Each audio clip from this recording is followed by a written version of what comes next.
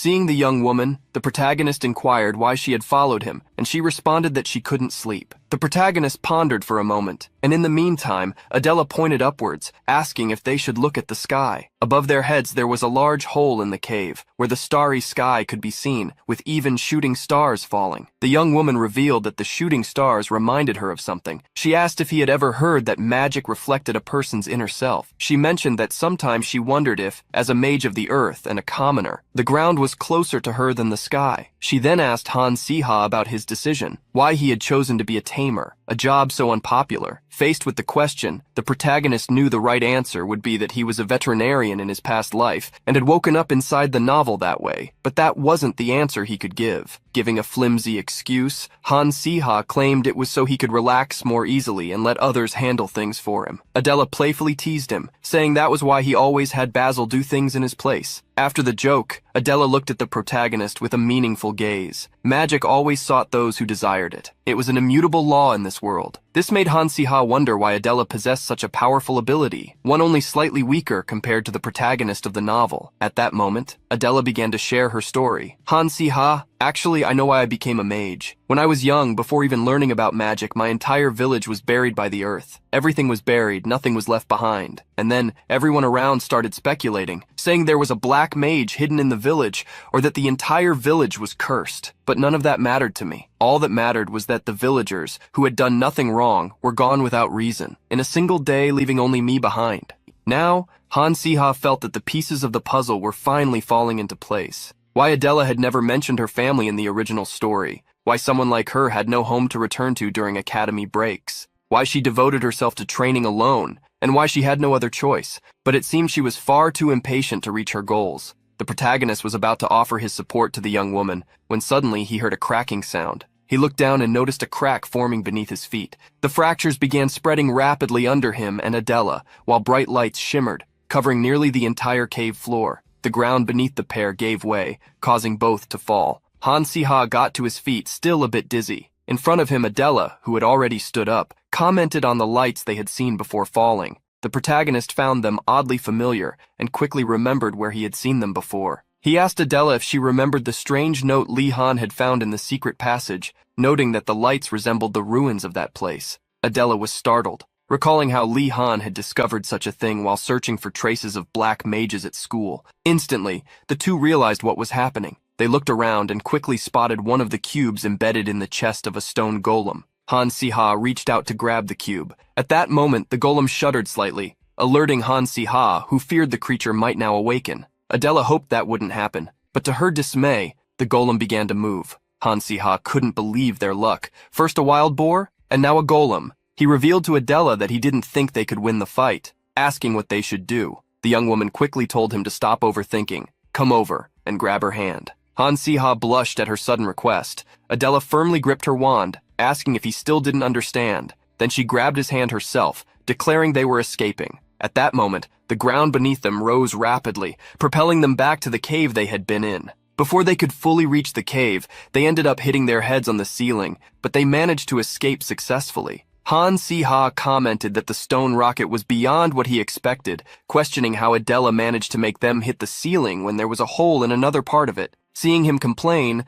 Adela reminded him that she had saved him. As the golem continued shaking the cave, Adela revealed her thoughts to the protagonist, stating she had considered the worst-case scenario. A golem awakened from a long slumber because its territory had been trespassed, crushing everything in sight without restraint, leaving the cave on the verge of collapse. The two began running out of the cave while Ronan commented that her story sounded quite realistic. As they fled, the pair came across Juan and Natalie near the campfire. Seeing them, Juan asked what was going on and why the ground was shaking. Han Siha quickly responded that there was no time to explain and urged them to leave immediately. Along the way, Adela stopped everyone, reminding them that they couldn't just keep running, as they were still under the influence of illusion magic. Worried, Juan asked what her suggestion was. Adela had a determined look as she asked if there was any option other than facing this new challenge. She tried to stay calm, reassuring herself that the golem should be slower than they thought. Turning to face the golem charging toward them, she cast a spell,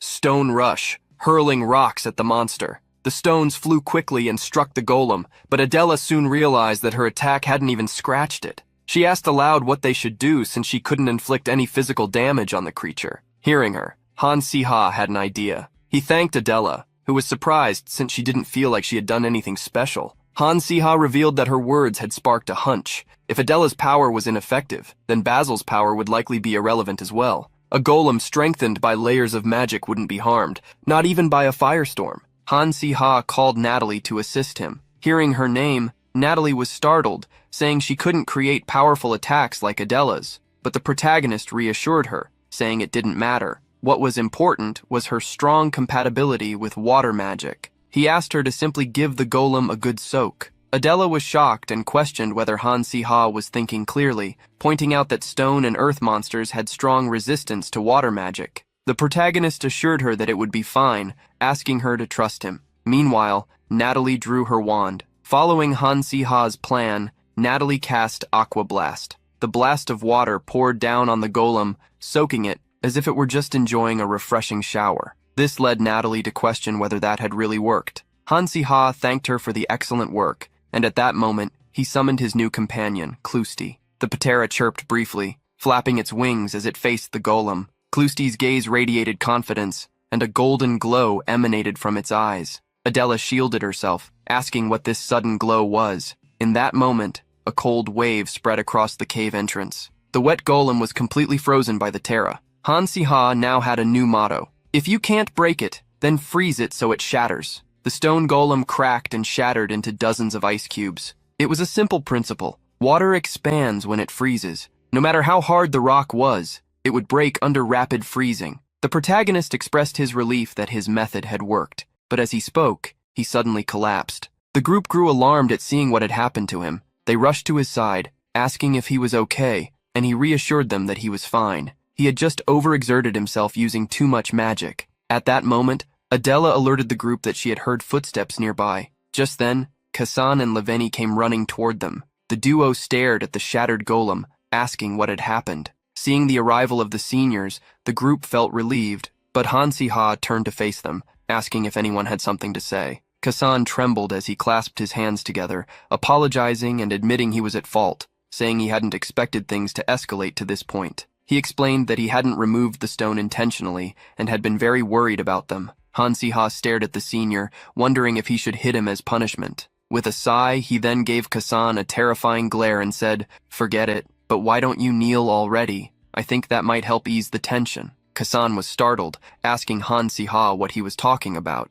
However, the group sided with Han Si-ha, urging the senior to kneel already. Reluctantly, Kassan complied, dropping to his knees and apologizing. With a somewhat half-hearted apology in the end, the Academy issued an emergency evacuation order, less than a week after the camp began. The magic used to capture the golem had been spectacular, so much so that every student in the forest, and even the Academy staff, learned something from the incident. In the end, everyone survived, so the situation would likely be resolved with the seniors receiving only demerits. The Academy staff announced they would investigate the sudden appearance of the wild boar and the golem as well. But Han Si-ha wasn't sure how deeply the Academy would probe into the matter. Back at the Academy, the protagonist showed Li Han the cube he had found. Li Han mentioned he had heard about what happened and noted that they must have gone through a lot. According to the original story, the third cube wasn't supposed to be found in that location. It should still have been in the hands of the Black Mages. As he handed the cube to Li Han,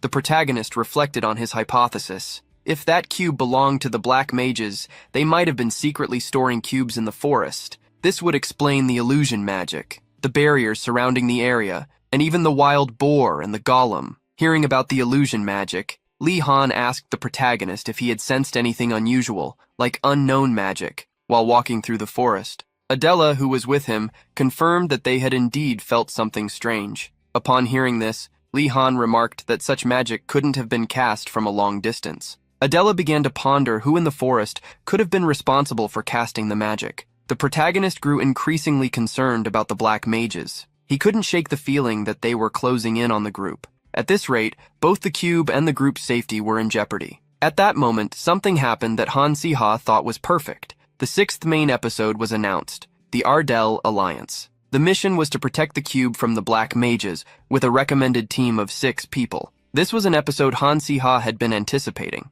It was also part of the original story. Originally led by Li Han, but there had been some issues in the original version. From this point forward, most of the cubes they started collecting would become targets of theft by a formidable enemy, the Black Mage Art. Art was a significant mid-tier boss, a master pickpocket skilled in detection and theft. Being a master thief meant that no matter how securely the cubes were stored or how many the group collected first, Art could effortlessly steal them. Since they had already collected more cubes than expected, including the last one, this was now the perfect time for Art to make his move. The protagonist asked to end the discussion there, and Li Han agreed, assuming Han Si-ha was tired. Li Han suggested that the protagonist rest. Han Si-ha considered following the instructions from the status window, but there was a critical question. Who should he bring? Walking through the academy, the protagonist thought about who the 5 members of the group, aside from himself, should be. He recalled the original lineup from the story: Li Han, Adele, and Solia. In addition, Natalie, who had acted as the brains of the group in the original story, and Li Han's reliable support. However, the first person Han Si-ha thought of bringing wasn't one of those two. It was Yoon Ha-ul. In the original story, Yoon Ha-ul didn't learn about the cubes until much later, at least 2 years into the timeline. However, based on the dungeons Han Si-ha had already experienced with her, as well as the astrology competition, he knew Ha-ul was a prodigy. She never lost first place in her department, and every professor had their eyes on her. For the 5th spot, Han Si-ha considered Seymour, despite his unpredictable personality. Since escaping from prison with Han Si-ha's help, Seymour had not revived the Black Magic Club or caused any trouble. The boy had been living peacefully while keeping an eye on Han Si-ha. The protagonist knew Seymour had always been a kid with great potential, and, most importantly, was now in a state where he definitely wouldn't betray them. Han Si-ha had doubts about whether forming a team different from the original story was the right decision, but he couldn't let things unfold as they did in the original. If he wanted to survive this dark novel, he had to be properly prepared.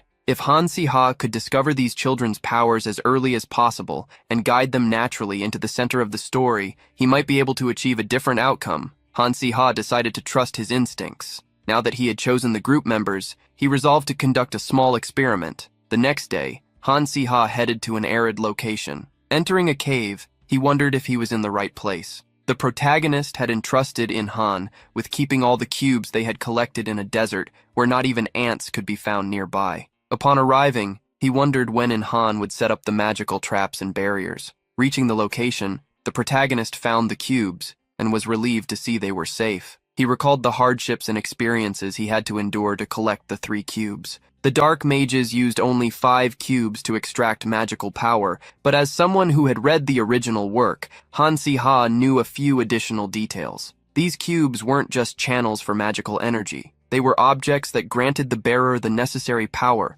but demanded something in return. That's why, in the original story, Han sacrificed his vision because of these cubes, gaining enough power to win the final battle. However, Han Si-ha had no intention of ever using these cubes for himself. Still, Han Si-ha didn't think it would hurt to explore other ways to use the cubes. As the central focus of the story, items that every faction wanted to possess, Han Si-ha wondered if there might be a way to link the cubes, using them as a kind of magical battery. Setting those thoughts aside, Han Si-ha made up his mind to move forward with his current plan, taming the cubes. It sounded insane, but he wanted to give it a try. Thus, he started with the basics of taming, communication. Han Si-ha decided to talk to the cube. He called out to it, but there was no response. Feeling embarrassed, Han Si-ha dropped to his knees. His plan had failed, and it was obvious that it wouldn't work. However, his pride as a tamer wouldn't let him give up. The foundation of a tamer was conversation. That was the first line of the first chapter in the basic guidebook for tamers. Han Si-ha tried again,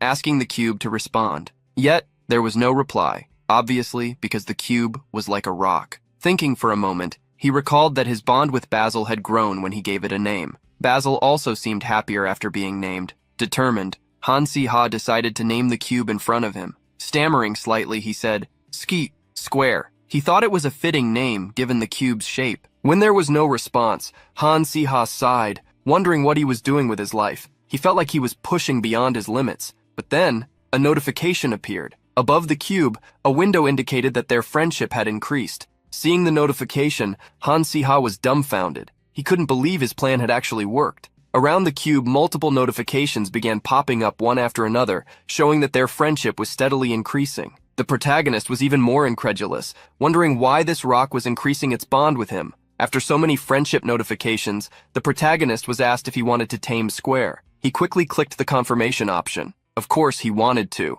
Han Si-ha then received a notification stating that Square had no thoughts. It was purely a lifeless creature. Following this, the cube's stats were revealed. It had 100 mana points and a special ability called Transfer. The protagonist was astonished by the cube's mana capacity. Even Basil, a dragon whose mana surpassed that of most monsters, only had 70 mana points. A 3-digit number was something even the dark mages would envy. At that moment, Han Si-ha realized that, in his amazement at taming the cube, he had forgotten something important. He had just accomplished something incredible. Thus began Han Si-ha's secret project, taming the cubes. Taming the first cube, Square, didn't take much time. However, starting with the second cube, the difficulty increased exponentially. The affinity between Han Si-ha and the cube only rose by fractions of a percent with each attempt. Standing before the cube, the protagonist sighed at how long the process was taking, but he didn't want to complain. With Basil, Clusty, and now Square under his mentorship, Han Si-ha had surpassed the average number of tamed creatures for tamers in the kingdom.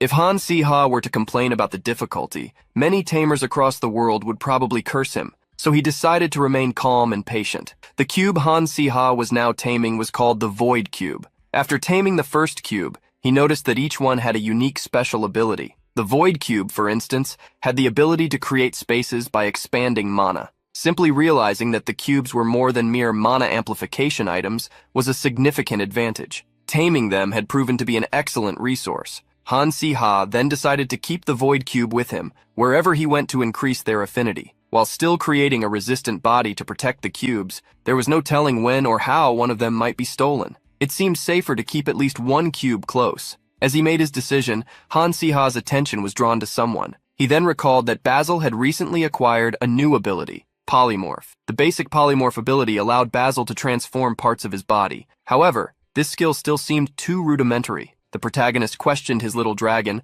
about why he could only change his color instead of altering his shape. Basil frequently used the ability, shifting from blue to green. Watching him, the protagonist asked if it was difficult to change his appearance beyond small adjustments. Frustrated, the protagonist wondered what kind of polymorph ability this was if Basil could only transform from a red dragon to one of a different color. Suddenly, Han Si-ha realized that even minor transformations could be useful. His eyes lit up, and he asked Basil if he could apply the ability to other things. Since Han Si-ha was determined to carry the cube, he couldn't leave it in its current exposed shape. Showing the cube to Basil, Han Si-ha asked if he could smooth it out a bit. Looking at the cube, Basil widened his eyes, as if questioning whether he could actually do that. Not long after, the Void Cube was transformed into a sphere. Thus, the second cube was named Round. Afterward, things became hectic again. Recruiting members for the Rebel Corps proved more difficult than expected, especially when it came to Yoon Ha-yul. The protagonist thought she would accept the offer since she was a good person and had a strong bond with Lee Han.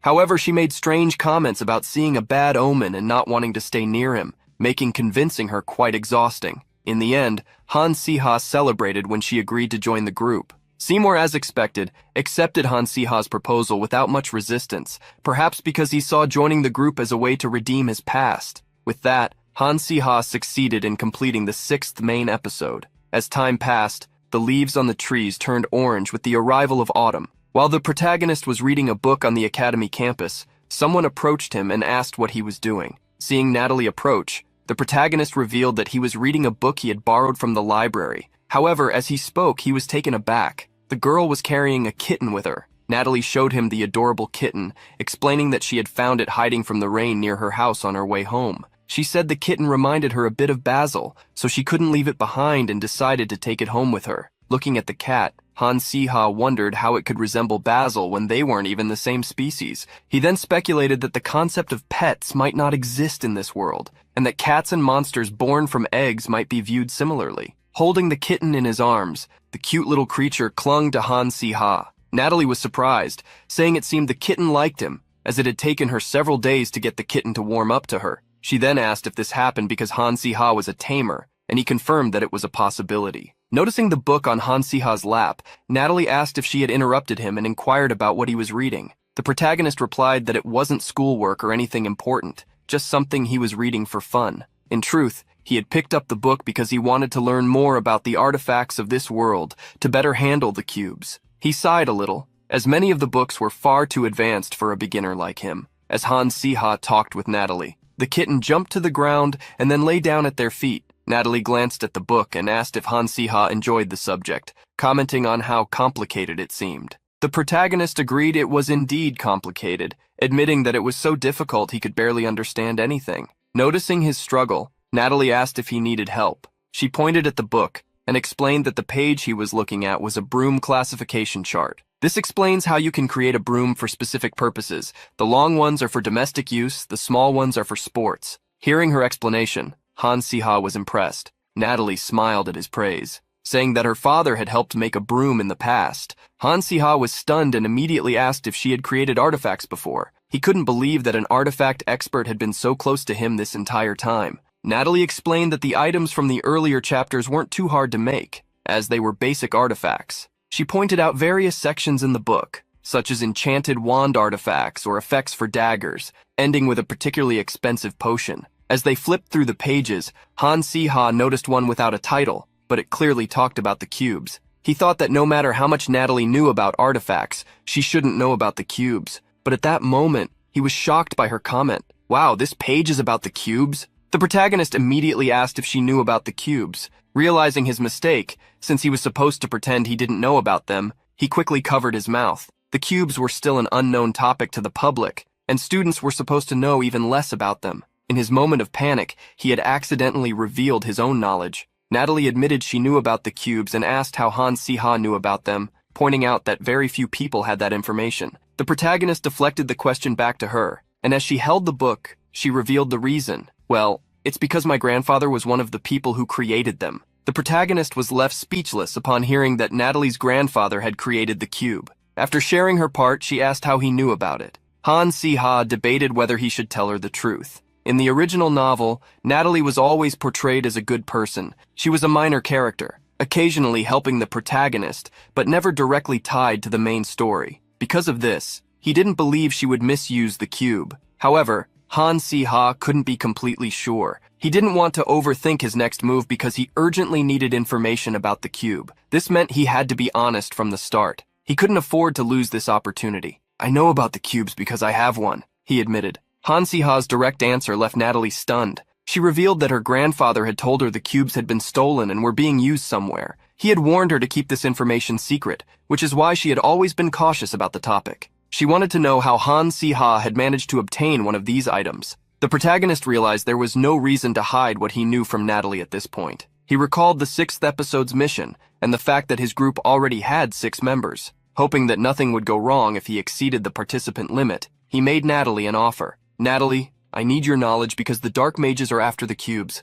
As if expecting this, Natalie agreed to join the syndicate. She also promised to share what she knew with him. Leading him to a room and sketching a cube, she explained that the cubes were originally designed to be sources of power. Her grandfather had aimed to create a magical train to replace the current steam-powered ones. Thinking about it, Han Si-ha realized that the random development of science and technology in this world stemmed from the fundamental differences between what could and couldn't be achieved through magic. Those magical trains fell into the category of things that couldn't be created without the use of magic. Natalie explained that moving a heavy train required an immense amount of magic, which wasn't feasible. Her grandfather struggled with this limitation. That's when he came up with the idea of creating an artifact, a core capable of producing almost infinite magic, condensed into a small form. Natalie's family, the Willow clan, had been producing artifacts for generations, and her grandfather traveled across the continent, searching for viable materials to create this power source. Eventually, he discovered a mineral that met the perfect conditions: luminous stones. These stones were rich in magical concentration. It took a large number of luminous stones to create a single cube, but during the process, they discovered that depending on how the materials were combined, the cube could exhibit entirely different abilities. Hearing this explanation, Han Si-ha asked if that was how the cubes gained their unique powers. Natalie confirmed the protagonist's suspicion. However, she asked how he knew that, given it was a secret. Since Han Si-ha couldn't reveal that he had tamed a cube, he simply said he was guessing. Natalie continued, explaining that the original intention wasn't to give the cube's abilities. However, to control the cube, they ended up implementing restrictions and refining unique capabilities into it, though she didn't know the full details. She added that whenever magical formulas were added to artifacts, there was always a cost involved. Even for small artifacts, they had limits and required compensation from the user, like a staff, which always demanded a toll from its caster. The protagonist grasped the general idea of what Natalie was saying. He then recalled one of the cubes from the story, the cube of the living spirit. It had the incredible power to resurrect a being but required the user's life in exchange. Han Si-ha asked if, at the start, the cubes were only created as power sources, and Natalie confirmed. Summing it up, that was the original purpose. However, that was no longer entirely the case. Sometimes, things take paths far from their original intentions, like dynamite, which was created as a safe explosive but has been used to harm countless people. The cube fit into this characteristic, initially made to provide energy, but its purpose tainted by the dark mages. After bidding farewell to Natalie, the protagonist expressed his gratitude for gathering so much information. If the young girl hadn't approached him randomly at that bench, or if Yoon Ha-yul hadn't found the book he was reading at the time of their encounter, he likely wouldn't have learned so much about the cubes. As Han Si-ha walked through the academy halls, someone called out to him, tired from finally finding him. The person approaching was none other than Yoon Ha-yul, the girl he had been thinking about moments ago. She saw the cat in the protagonist's arms and asked what a cat was doing in the academy, suspecting it might be a monster he had tamed. He explained that it was just a normal cat, and Natalie had found it abandoned in the rain and had been caring for it. However, the cat grew attached to him, and Natalie had asked him to look after it for a day. Hearing about Natalie, Yoon Ha-yul commented that the young girl had been quite busy lately. However, the protagonist clarified that just because she was a tamer didn't necessarily mean she was good with animals, though she truly was. Yoon Ha-yul stretched out her arms, asking to hold the little creature. The protagonist hesitated, saying that Natalie took a long time to tame the kitten and that it had become quite attached to him now. However, in the middle of his speech, the kitten jumped into Yoon Ha-yul's arms. Embracing the kitten, the girl began to laugh, asking Han Si-ha if the cat had truly become attached to him. The protagonist felt embarrassed, asking her to stop laughing while hiding his face. The kitten began to purr as it received Yoon Ha-yul's affection, prompting the girl to say that they seemed to like each other. She then asked the protagonist if she could adopt the little cat since it had no owner. The protagonist pondered for a moment. Perhaps it would be safer for the kitten to stay with Yoon Ha-yul, a diviner, rather than with him and others who constantly faced danger. Han Si-ha recalled that Natalie had mentioned she was searching for someone to take care of the kitten, and Yoon Ha-yul saw this as the perfect opportunity. She gently hugged the kitten, declaring that they would now be a family. At that moment, Han Si-ha revealed that Natalie had already given the kitten a name. Its name was Joy. Yoon Ha-yul lifted Joy into the air, greeting him. Seeing their excitement, the protagonist smiled. A diviner and a cat didn't seem like a bad combination. At that moment, Han Si-ha remembered that the girl had been looking for him and asked what she wanted. She then recalled her reason for seeking him and revealed exciting news. She asked if he remembered his brother who had met him at the astrology competition. Professor Han Si-hyuk has just been appointed as an investigator for Ardell. After Han Si-ha returned to his dormitory, Adela also mentioned his brother, saying that Han Si-hyuk had been appointed as the new professor of magical fabrication studies, but that he wouldn't just be teaching. He would continue his work at the Ministry of Magic and act as an investigator as well. Han Si-ha looked at his friend with a tired expression, remarking that she seemed to know everything. Adela responded enthusiastically, showing her ID.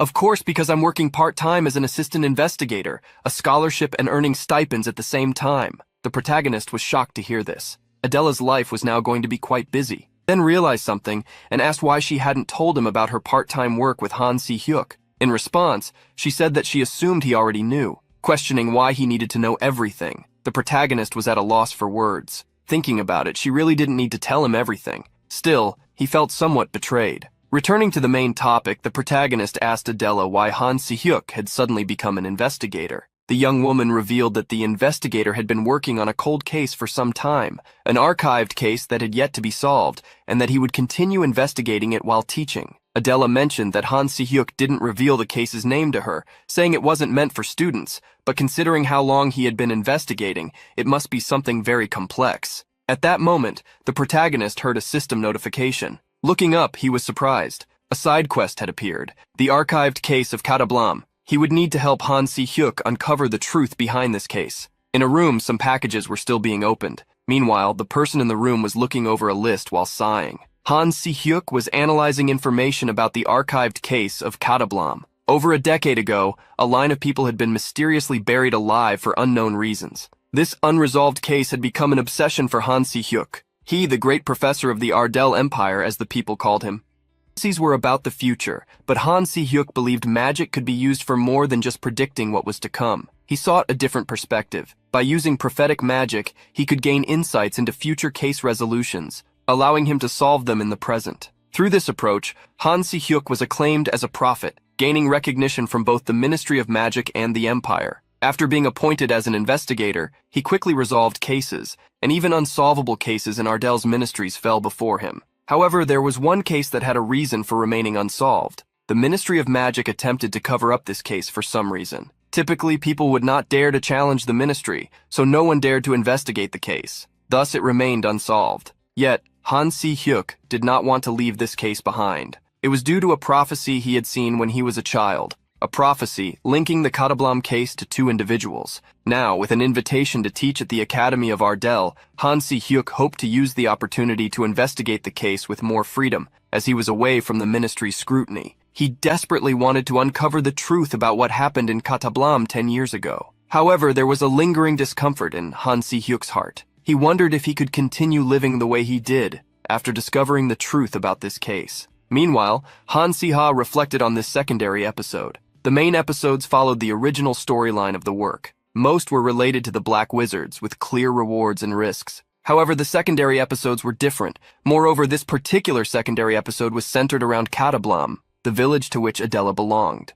The original story, Adela developed a hatred for Black Wizards following the Katablam incident, and later killed Han Si-ha, who had become a Black Wizard at the Academy. This meant that the mission required the protagonist to uncover the truth behind why Han Si-ha was eliminated by the original protagonists of the story. Although it was a bit problematic, Han Si-ha was curious to learn the truth and share it with Adela. However, there was a complication. The mission stated that he needed to assist Han Si-hyuk. He wondered why he had to get involved with him outside of classes. Suddenly, the protagonist heard a voice calling him, informing him that investigator Han Si-hyuk wanted to speak with him. A young woman ahead indicated that the investigator had requested Han Si-ha to come to his office. The protagonist sighed, wondering if he could ever get a moment of peace. When he arrived at Han Si-hyuk's office, the protagonist heard his older brother mention that they were going to the royal banquet. Han Si-ha doubted his own ears. He asked for an explanation of what was happening. Han Si-hyuk showed him a file, explaining that it was part of an investigation. Taking the file,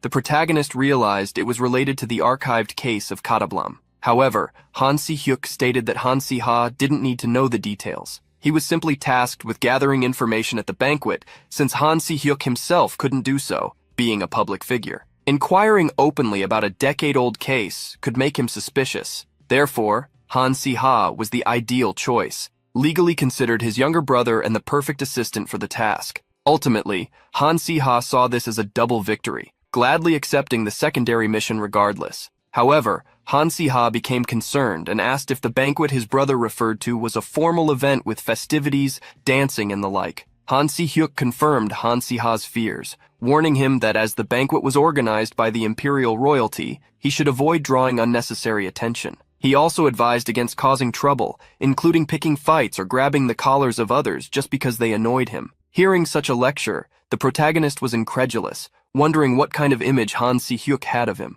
After reflecting on his past actions, often against those in power, he realized he might deserve such a reputation. Later that evening, under the glow of mansion lights, a grand party was underway. The royal banquet had begun. Han Si-ha stood beside his brother. Though he initially felt uncomfortable in elegant attire, being in such a setting surprised him. Now, he truly felt as if he had been transported into a fantastical world. In the banquet hall, numerous people could be seen chatting and dancing enthusiastically. The banquet, hosted by the founder himself, was extravagant, far beyond what Han Si-ha could have imagined. The chocolate fondue centerpiece on one of the tables was a clear display of the event's opulence. Amid all the wealth and nobility, Han Si-ha, who had little experience in such gatherings, felt slightly out of place. The protagonist had spent most of his time locked in a room, focused on his studies. Even during his internship, he was isolated in the hospital, dedicating his time solely to learning. Lost in thought, Han Si-ha resolved to make the most of the opportunity now that he was there.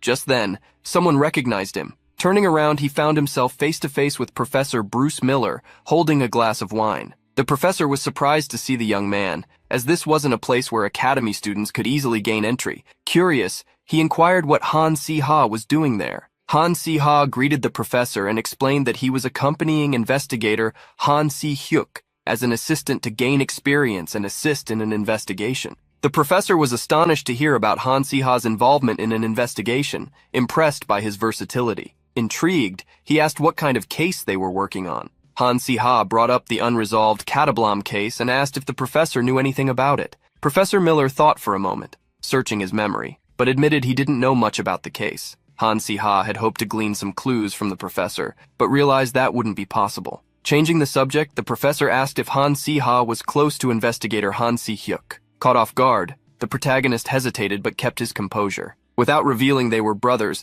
he simply said that the investigator was someone he deeply respected. Professor Miller then offered Han Si-ha some advice. "You're a remarkable student, Han Si-ha, so let me share something. Prophets, by their very nature, often have darker sides. It's best not to trust them too much. Of course, this is just an old man's advice. You can take it as seriously as you like." Though unsure what prompted the compliment, Han Si-ha assured the professor he would take his words to heart. With that, the professor bid farewell, encouraging Han Si-ha to enjoy the event. Even after the conversation, the protagonist couldn't shake the feeling of unease. Why had Bruce suddenly brought up Han Si-hyuk? And with even someone as well-connected as Professor Miller unaware of the Catablam case, Han Si-ha felt at a loss for where to search next. The protagonist glanced around, unsure of where to begin. Since he didn't know anyone in the room, he decided to choose someone to approach based on appearances. Many guests wore extravagant clothing and accessories, exuding high social status, but their expressions and behavior often seemed unwelcoming. As Han Si-ha analyzed the people around him,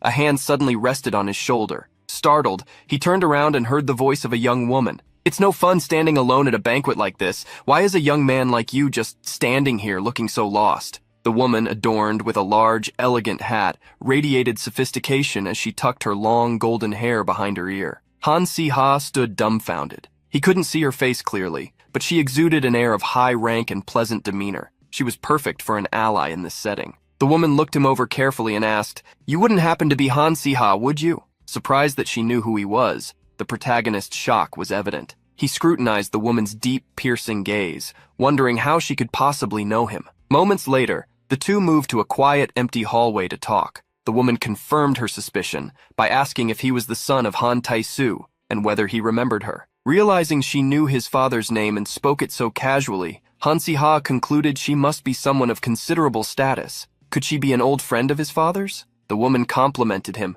marveling at how much he'd grown, so much so that she almost didn't recognize him. She continued speaking, inquiring whether his brother was also present at the banquet. Very few people knew Han Si-hyuk was his brother, so her informed comment startled him further. If she'd known him since he was young, it made sense that she'd have such information. Han Si-ha responded, explaining that he was attending the banquet as an assistant investigator, helping his brother with some research. The woman smiled, remarking that it seemed like a shame to focus on work at such a delightful party. Intrigued, she asked what kind of investigation he was assisting with. The protagonist revealed they were investigating the unresolved Catablam case. At this, the woman fell silent for a moment, the air around them growing tense as she clenched her hand discreetly. Breaking the heavy silence, Han Si-ha asked if she knew anything about the case. The woman hesitated before replying, "It's quite interesting that you, of all people, are asking me this." Han Si-ha realized he had hit a nerve. While he wasn't a prophet like Han Si-hyuk or Yoon Hall, human intuition was something he trusted deeply. The look in her eyes and her tone were those of someone who knew far more than she let on.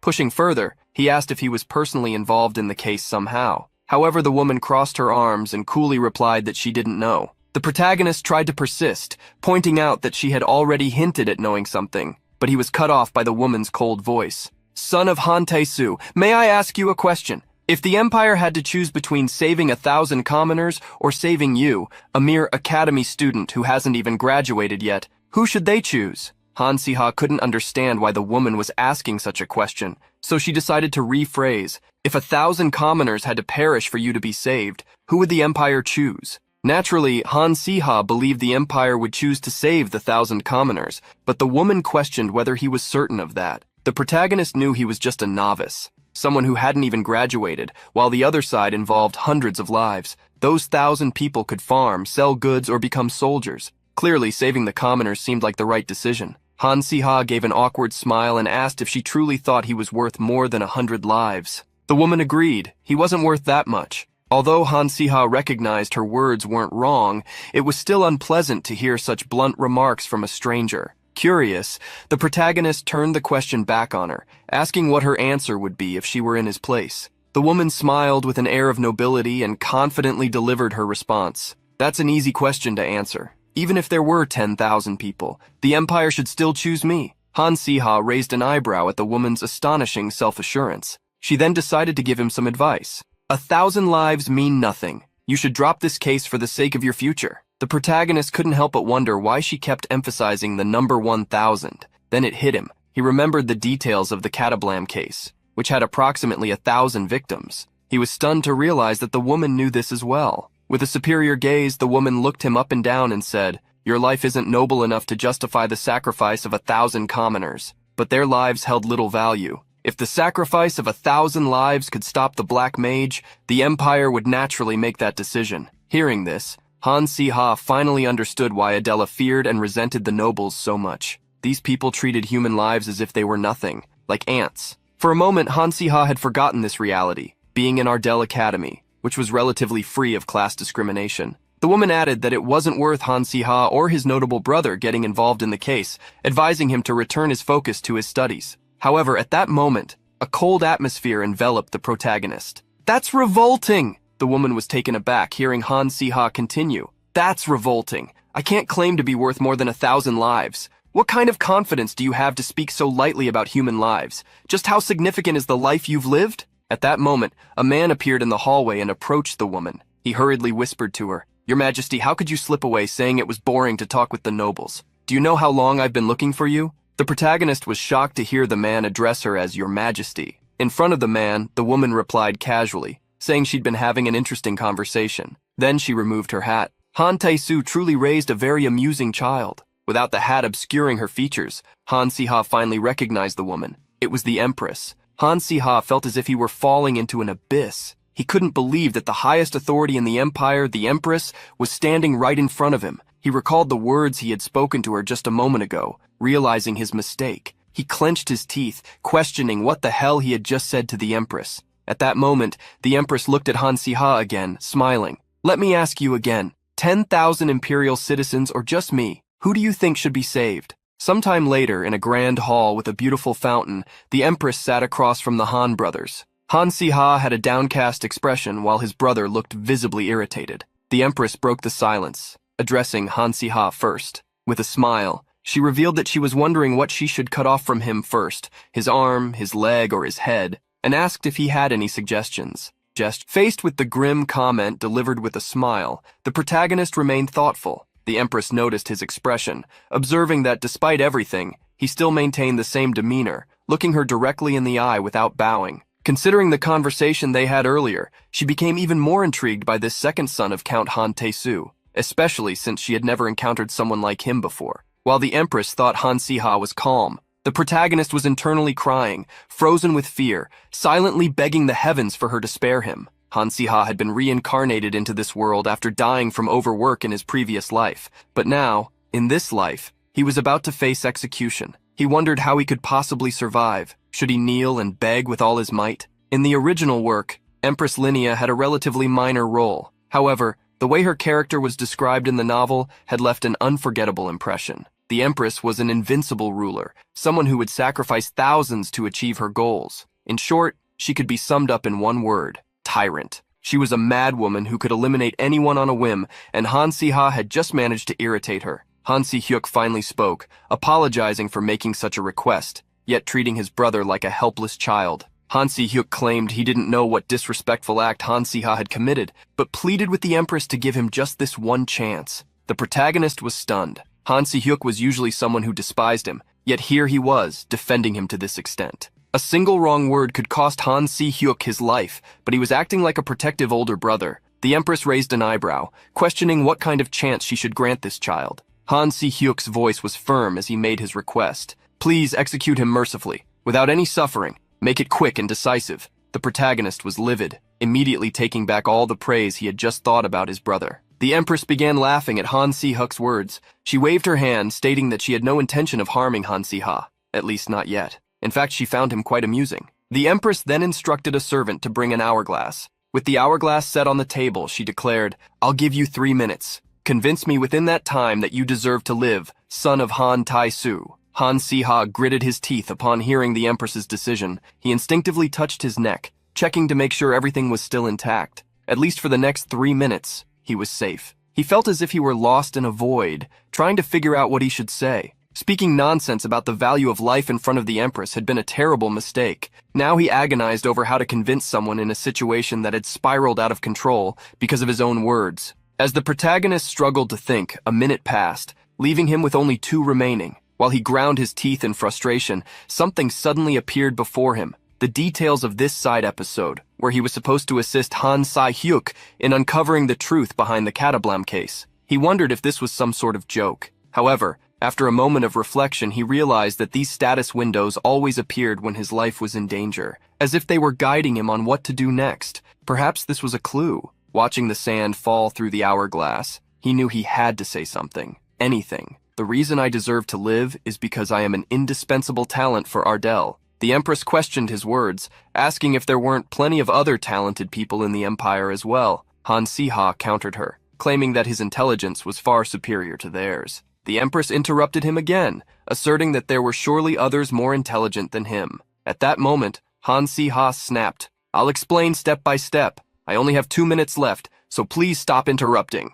Han Si-hyuk was stunned by his brother's bold words, which could very well provoke the Empress's wrath. The protagonist wondered what else he could do. He only had 2 minutes left to think. Within that time, he needed to say something, or it would all be over for him. Thus, Han Si-ha declared that based on the brief conversation he had with the Empress, he had uncovered details about the Catablam case. Since this situation was clearly part of the side episode, bringing up the unresolved case to the Empress had to be the right move. He recalled that Adela had mentioned her village had been buried due to a misunderstanding about its involvement with black magic. Additionally, the Empress's regard for human life was extremely low. Han Si-ha decided to combine these 2 points in his argument. The people of Catablam village were neither cursed nor black magicians. The village was buried by your majesty's orders, wasn't it? A slight jolt passed through the Empress upon hearing Han Si-ha's words. His brother, on the other hand, was utterly shocked. This was a premise that not even Han Si-hyuk had considered. The investigation files only emphasized that they had no choice but to bury those who were supposedly cursed. However, despite Han Si-hyuk's extensive investigation into the case, it was uncovered that there were merely rumors about Catablam village being cursed, with no actual evidence. If the answer remained elusive, no matter how much investigation was done, one had to question the very premise of the case. This led Han Si-ha to deduce that no one in Catablam village had truly been cursed. Han Si-ha spoke with confidence as he confronted the Empress. Your Majesty must have had a reason for ordering this to be done to the village, right? After all, sacrificing cheap lives and inferior beings for such a purpose shouldn't be a problem. The Empress smiled, intrigued to see Han Si-ha using her own logic against her. Han Si-ha then raised a question. If Her Majesty had acted directly, there would have been records in the Empire's journals, no matter how secretive the matter. Thus, she must have used someone very strong, close, and trustworthy.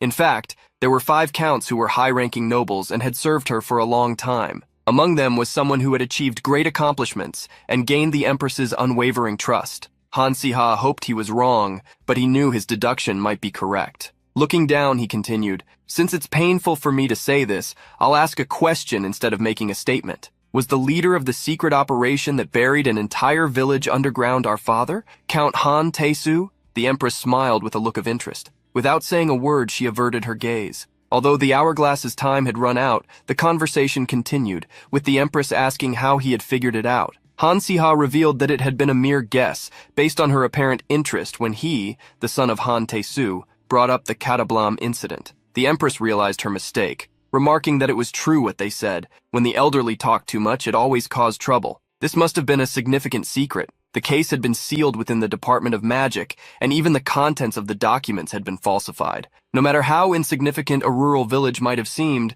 there was no reason to bury it entirely without leaving a trace. Finally, Han Si-ha understood why this side mission had led him to this banquet. The mastermind behind this incident was none other than the Empress he had just met. It's only been 5 minutes since I met your Majesty. In 5 minutes I discovered all of this. Do you still think there's anyone more talented than me in this empire? Despite uncovering everything, Han Si-ha knew he couldn't push the Empress too far, but still needed to play his cards right. He smiled with an arrogant expression as he made his statement. If you had given me 5 more minutes, I would have uncovered even more. Aren't you curious to know what else I could do? Han Si-ha was using every bit of his wit to steer the Empress in the direction he wanted. Hearing Han Si-ha's words, the Empress paused to think for a moment. She then lowered her head and began laughing uncontrollably. Her smile eased the tension in the room as she said, "You're so brazen and refreshingly honest. I like that. I'll allow you to live, and as a reward for daring to speak so boldly in my presence, I'll give you this." Han Si-ha received a package, while his brother received an envelope.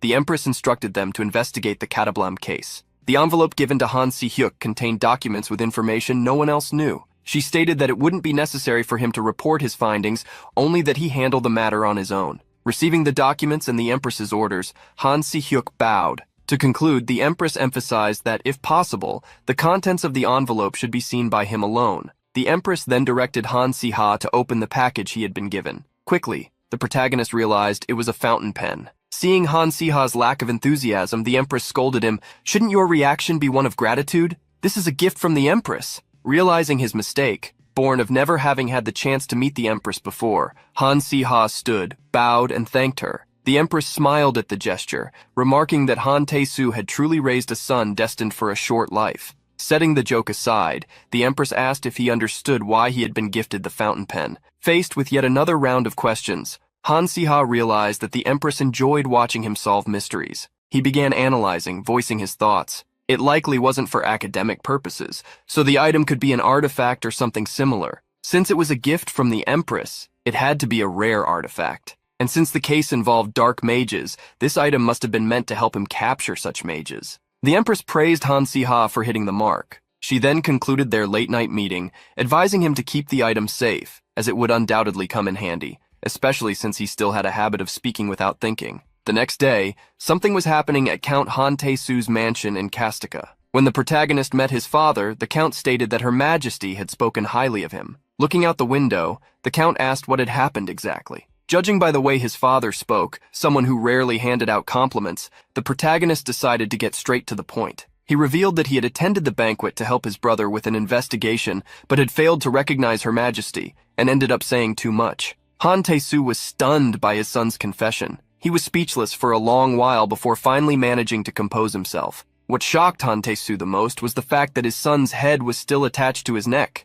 Han Si-ha chuckled awkwardly at his father's reaction, saying that somehow he had managed to handle the situation. Changing the subject, the Count asked about the investigation, and Han Si-ha revealed which case they were investigating. The Count sighed upon hearing that the stubborn Han Si-hyuk was still clinging to this case. He then assumed that, since they had managed to secure a private audience with the Empress, they must have obtained some information about the matter. With Han Si-ha's confirmation, the Count realized they couldn't keep this hidden forever. He recalled how thousands of innocents had succumbed under the Empress's orders. As a result, no detailed evidence could be stored in the archives, leaving the case unresolved. However, according to the Count, that wasn't the whole story. There was something else of importance, something only he and Her Majesty knew. At that moment, Han Si-hyuk was about to open the envelope containing the documents given to him by the Empress, which were meant for his eyes only. Inside the envelope was a newspaper article discussing the dark mage case in Catablam. It was an archive from that time, a record kept by Her Majesty,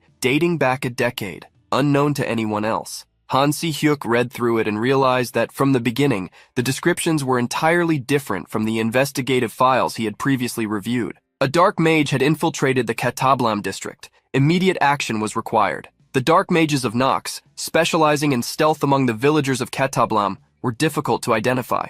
A division under the command of Arcanant was dispatched, but was completely annihilated. Another division under the command of Castia was sent, resulting in casualties in the hundreds. Nox had managed to use the entire village as a sacrificial offering for large-scale magic, and if such information were left unchecked, immense damage could not be avoided. Therefore, it had to be stopped. Han Si-hyuk read all the information, which explained the Empress's decision to sacrifice hundreds of villagers to ensure the safety of countless others. Now, everything made sense to him. They had been unable to handle the high-level dark mages in the village, so they ended up destroying the village entirely. Han Si-hyuk gritted his teeth. He had thought learning the truth would bring closure, but instead it only filled him with anger and overwhelming disgust. He sighed, trying to calm himself and think rationally, as he needed to finish reading the records. There was likely more information to uncover. The entire village had been buried, leaving no survivors, making it difficult to verify the facts. At that moment, something in the documents caught Han Si-hyuk's attention.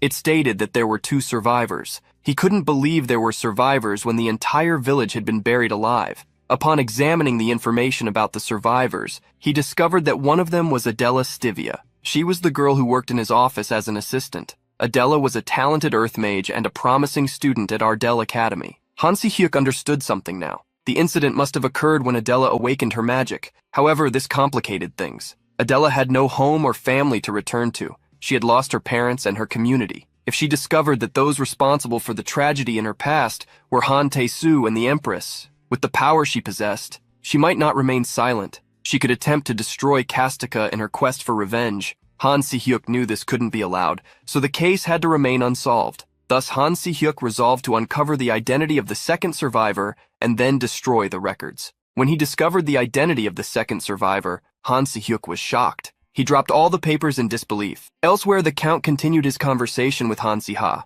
explaining that when the order to surround Katablam was given, he had no intention of participating. Nox was a formidable dark mage, and there were many others with him. However, a prophet had come to him with a prophecy. One of the village survivors would eventually take his son's life. After hearing the prophecy, Han Tae-soo couldn't leave the mission to anyone else. He decided to see for himself. It could only be described as the foolish decision of a father blinded by love. However, when he arrived at the scene, Tae-soo saw a child. Even after everyone else had left, a young boy with black hair was still alive, crying. In that moment, Han Tae-soo realized that this child was the one from the prophecy, the one who would grow up to destroy his son. His first emotion was fear, terrified at the possibility that, as foretold, this child would seek revenge. Therefore, Han Tae-soo erased his memories. It was illegal, but he didn't care. He only thought about how to keep him under control. Han Tae-soo revealed that he had taken this child in as his own, giving him the name Han Si-hyuk and raising him as his son. Unaware that Han Si-hyuk had also uncovered the truth, the Count and Han Si-ha continued their conversation. The protagonist asked the Count if he regretted his actions. Han Tae-soo admitted that he did feel regret, but he asked not to be misunderstood. He didn't regret destroying the village or the villagers with his own hands. What he regretted was not eliminating the 2 survivors, the ones who could potentially end Han Si-ha's life. He considered that the greatest mistake of his life. The protagonist became furious, asking how someone could do such a thing. Han Tae-soo didn't mind his son blaming him, as he would have made the same choice again. It was the best option at the time. The best option of the past had become the worst option of the present. But Han Tae-soo wasn't a prophet. To him, it was impossible to predict how his decision would unfold. The Count went to a cabinet and pulled out a sword. He then handed the weapon to Han Si-ha. It was the Earthquake Wave Sword, a weapon that reacts to despair, powerful enough to destroy the land itself. It was the same sword that had buried Katablam 10 years ago. The protagonist didn't use swords, so he asked his father why he was giving it to him. However, Han Tae-soo insisted that he would need this sword. A day might come when he would have no choice but to use it. Han Tae-soo looked deeply into Han Si-ha's eyes, warning him to stay away from Han Si-hyuk and Adela. Although he accepted the sword, the protagonist hesitated. Han Si-hyuk must have already discovered the whole truth, thanks to the documents the Empress had given him. On the other hand, it wouldn't be a problem if the Count, Han Tae-soo, continued to observe them as he always had. But there was a real issue: Adela. Han Si-ha wondered whether he should tell Adela the truth. He gritted his teeth, deciding it would be better to keep the secret. Adela had joined Ardell Academy and worked tirelessly to become stronger, all because of the Katablam village incident. She had done all of this in pursuit of revenge. Han Si-ha clenched his fist, making the decision that he couldn't expose himself by telling her the truth, that her entire village had been buried by the Empire. At least until she could accept that reality, he would have to wait. Han Si-ha was left with only one option. He would have to keep lying to Adela, always. The protagonist returned to Ardell Academy on a sunny day, bringing the Earthquake Wave Sword with him.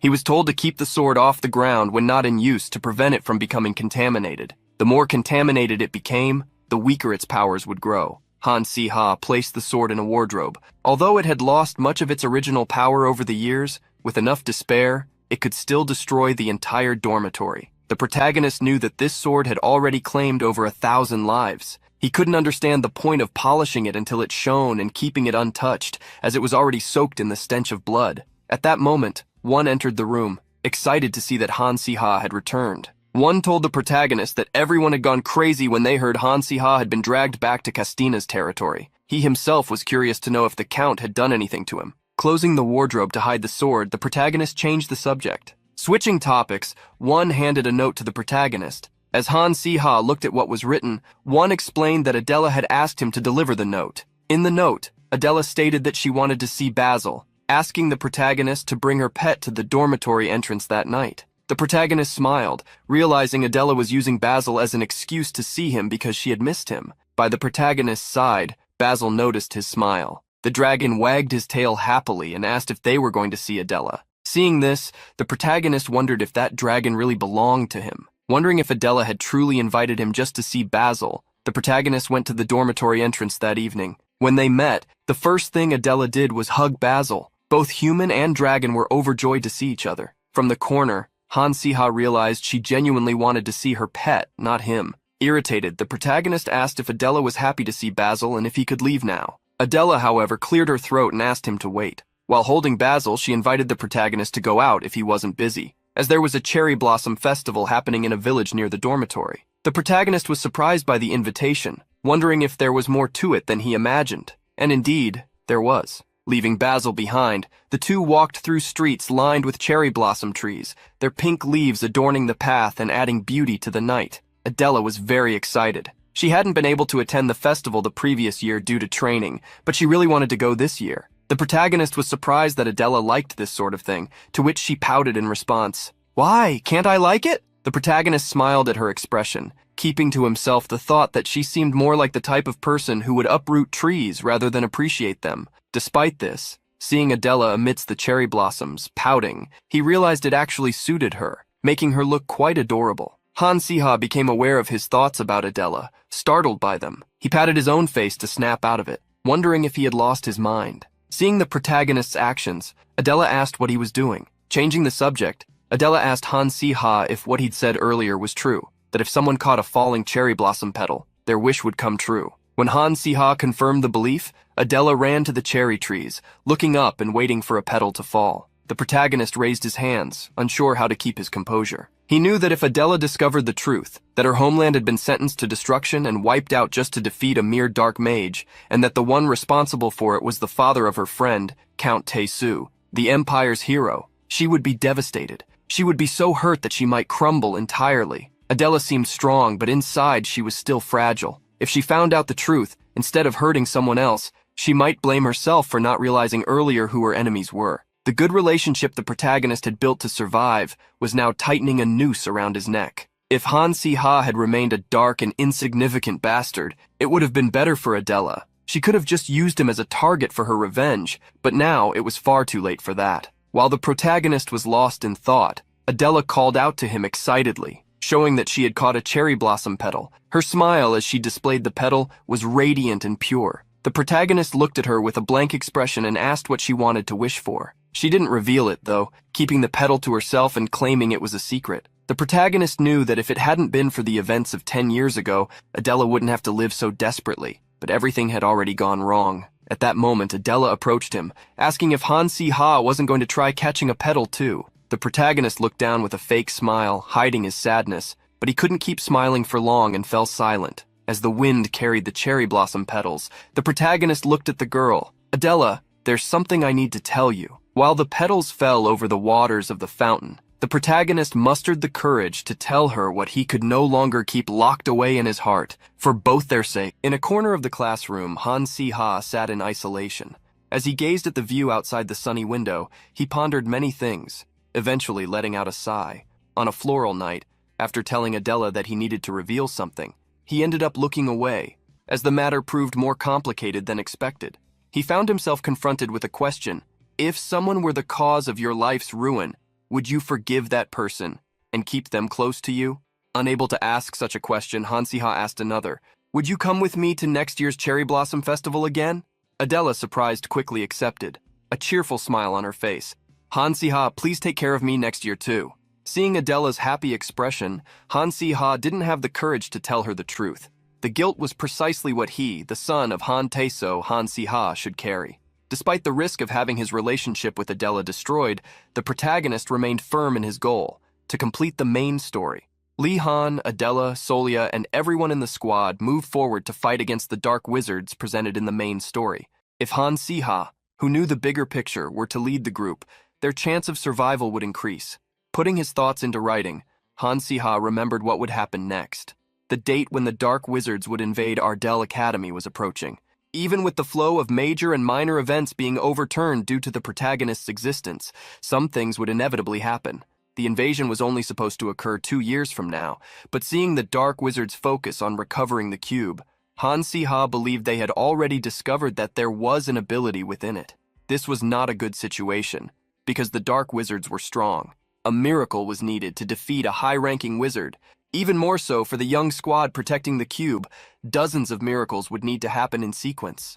In the original story, the main characters tried to protect the cube even if they had to risk everything.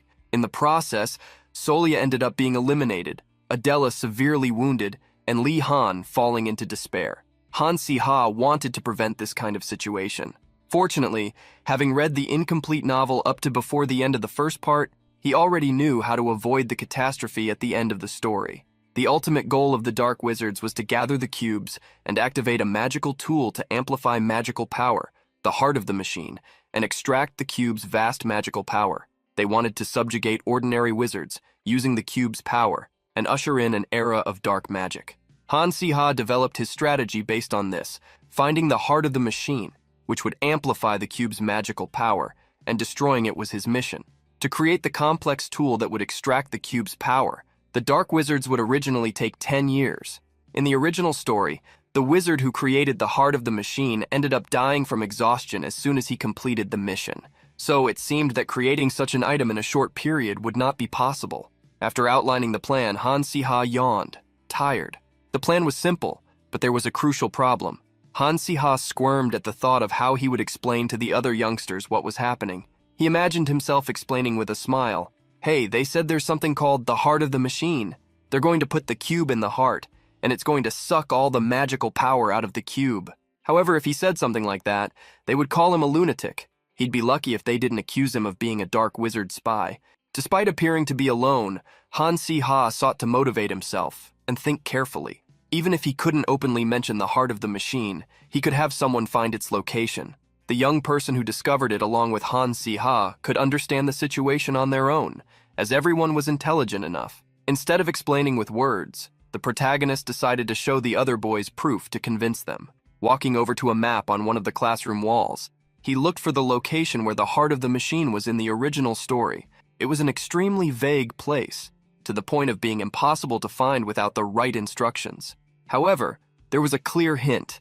The heart of the machine was at the Dark Wizard's base, so if it were possible to locate it at the Dark Wizard's base, the Necromancer Zone, and attack it, victory against those bastards would be guaranteed. In a mansion in the Necromancer Zone, a dark energy permeated the environment, visible even from a distance, through the windows. In one of the dark rooms, illuminated only by a few candles, a group of 5 hooded figures gathered. One of them brought up an important point. There have been significant power losses. Many of the Dark Wizards sent to find the cube have disappeared. Annoyed, another wizard retorted, "If we weren't in a situation where we need to hide within the Empire, we would have swept away everyone who got in our way. But at the moment, that's impossible." A third wizard then asked if they knew the biggest reason for their frustration. The wizard in charge of information explained, "There are many variables, but among them, the kid named Han Si-ha is the most problematic. With that kid as the core, they are guarding the cube better than we expected." Seeing how a child was hindering the group, a wizard angrily asked if they shouldn't eliminate him from the equation. However, the informant urged calm. "Even if we manage to eliminate him, there's a risk of being annihilated by the power of the Kastika family." Underneath his hood, the man with a mustache and goatee smiled. Furthermore, Han Si-ha is more cautious than he appears. There's a possibility that, when using the cube, he hides its location even from his companions. One of the wizards showed concern.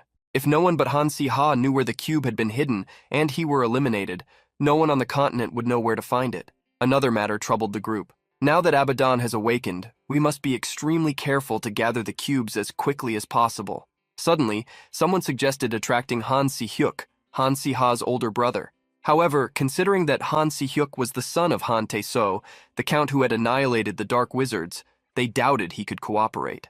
When a wizard once again proposed eliminating everyone, a female voice retorted, "Is that all you can think about? What kind of animal are you? Lord Abaddon promised us he would create a society where we will no longer be ignored." Leaving the group, the woman stated, "We must respond to his will and decide what ideals will guide the world we will live in." Taking off her hood, the young woman walked to the window, daydreaming. "This ideal, our revolution, as long as there's no need to stain it with the blood of comrades or enemies, I've already decided." With a smile, the young woman with pink hair and red eyes declared, "I will capture the younger brother Han Si-ha alive and join Han Si-hyuk." Han Si-hyuk, son of Count Han Tai-su, was at the same time a thorn in his own family's side.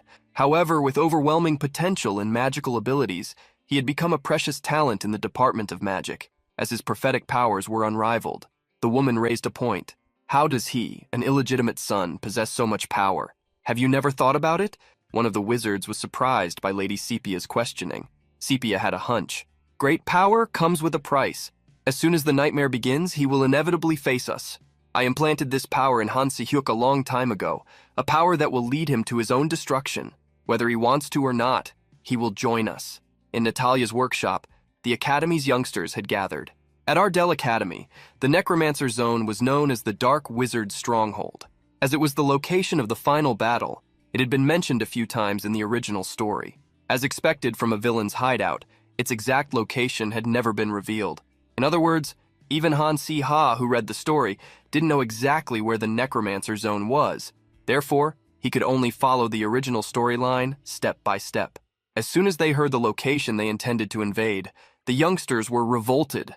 Han Si-ha scratched his head as he had expected such a reaction, but tried to explain as best as possible. "Considering all the battles we've already faced, I found that it would be better to prepare ourselves and attack when they least expect it, instead of being ambushed without warning. And since the cube is with us, facing the dark wizards would be inevitable anyway." Yoon Ha-yul put her hand on her chin, thinking about this attack, and came to an unexpected conclusion. "To think of doing that, you're so cool, Han Si-ha." Annoyed with the girl who had supported such an irresponsible idea, Adela hugged her tightly. Opening a map, Han Si-ha remembered the question Natalia had already asked about whether or not they could sneak into the Necromancer Zone. "That's a good question. This is the enemy's stronghold. It's not like just anyone can access it." Seymour, who had obtained a book circulating among necromancers, explained a few things. According to related texts, it is said that a special type of dark energy is needed to enter the area. Adela was confused about this energy, so Seymour gave a more detailed explanation. "This is a type of power that only dark wizards can feel and use. They call it magi." Hearing Seymour, the protagonist understood that, first, they needed to learn how to deal with the magi. Upon hearing Han Si-ha's comment, Seymour smiled. "Learn dark magic? I'm certainly confident I can." Solia, scared, hid behind Adela, who conjured a flame. "If you don't want to be eliminated by the hands of your allies, you'd better watch your mouth."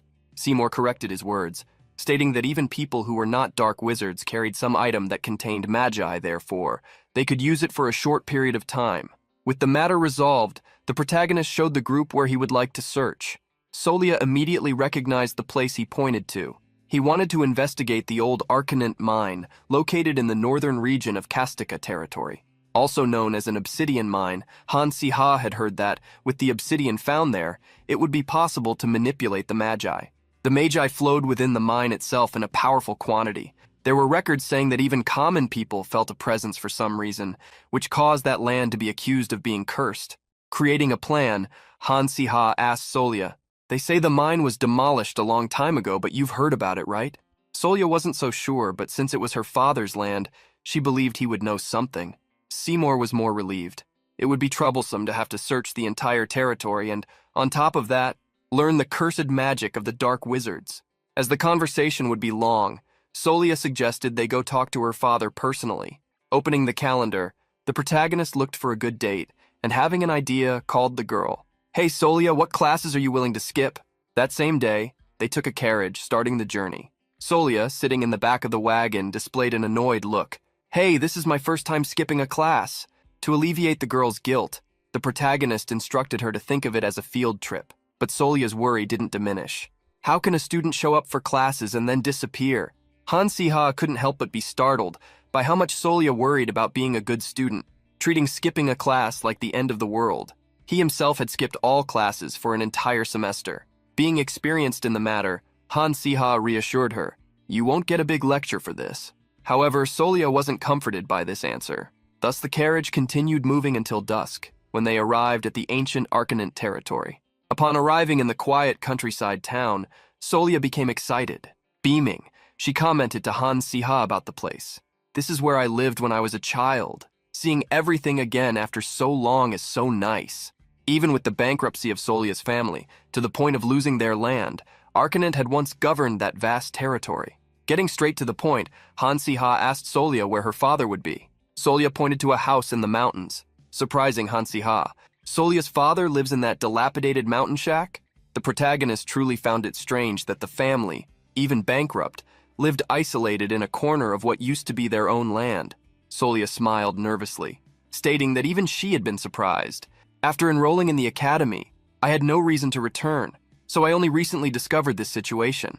Solia commented that normally her father wouldn't be in town, but since cooperating with the state of Castina, he was apparently there temporarily.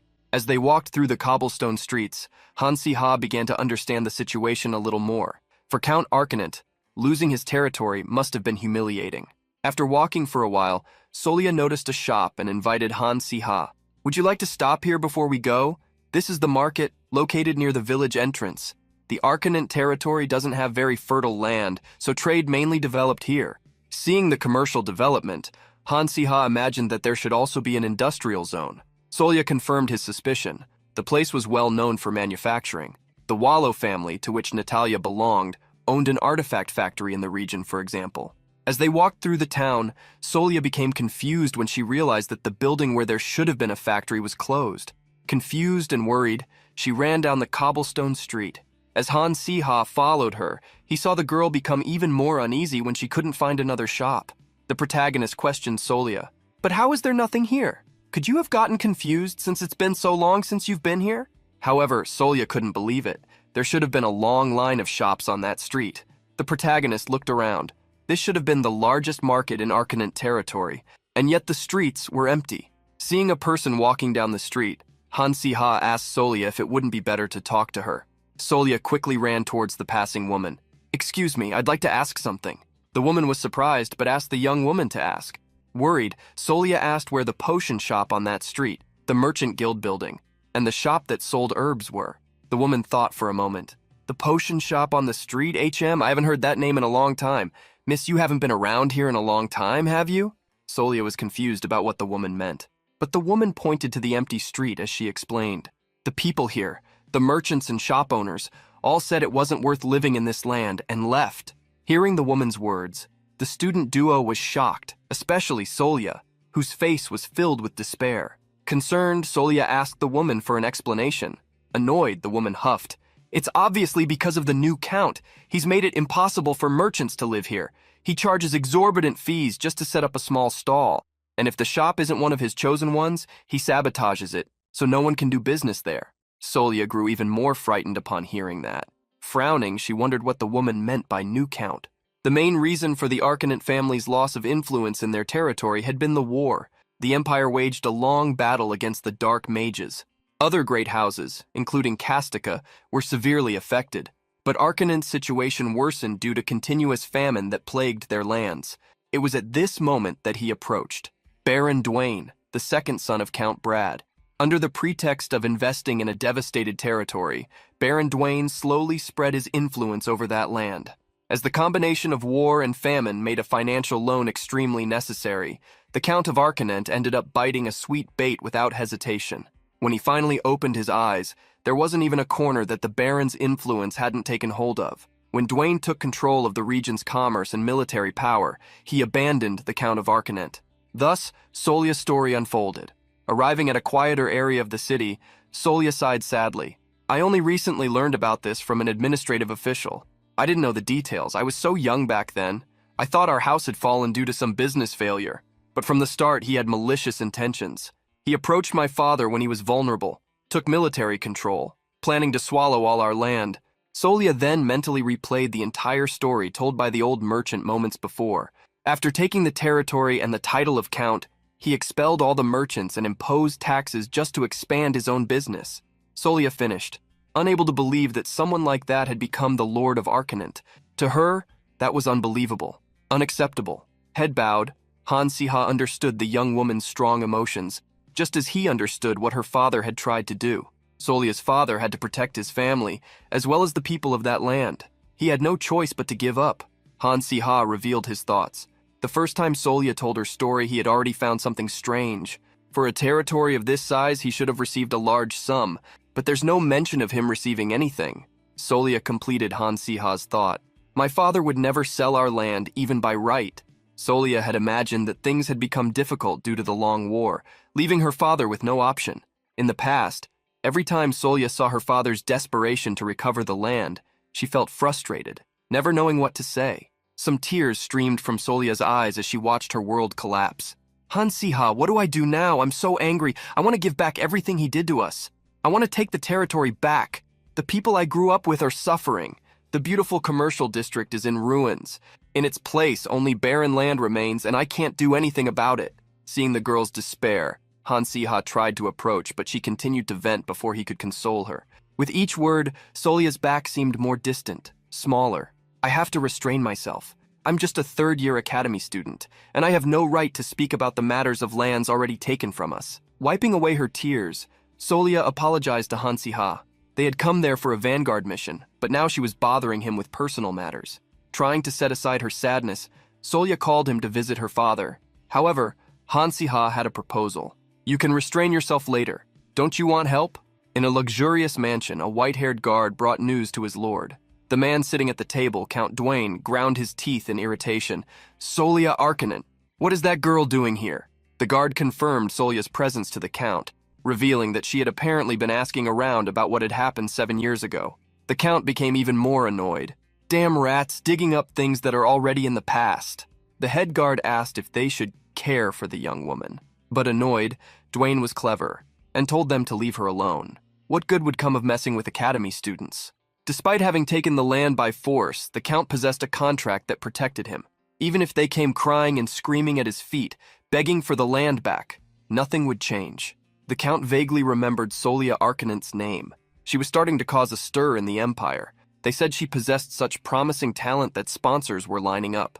Knowing this, Dwayne wondered why the girl had returned to the territory. Even irritated, he decided not to worry. His business was more important than her. Still, he gave an order. Just scare her a little, and send her away. An hour later, desperate shouts echoed through the mansion. Count! Count! Count! Dwayne in his office hastily stood up. What is this commotion? The Count was startled to see who invaded the office.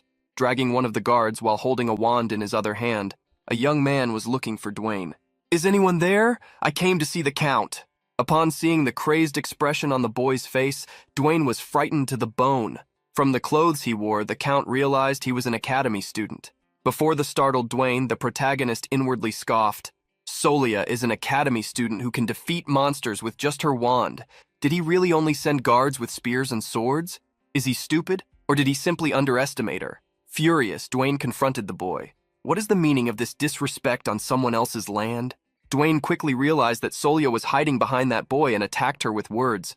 Solia Arcanant? So you planned this? You were so scared to come alone that you brought a boy with you? How pathetic! Seeing the girl remain silent, Han Si-ha defended her. Pathetic here isn't Solia, but your business skills. Don't you think, Count? Upon seeing Han Si-ha confront the Count, Solia grew worried, but the protagonist was unfazed. I'm just a humble academy student, and yet, even just walking through your domains, I can see that things are bad. That's why I came to offer some advice, Count. Seeing a boy who hadn't even left his diapers meddling in his business, Dwayne became furious.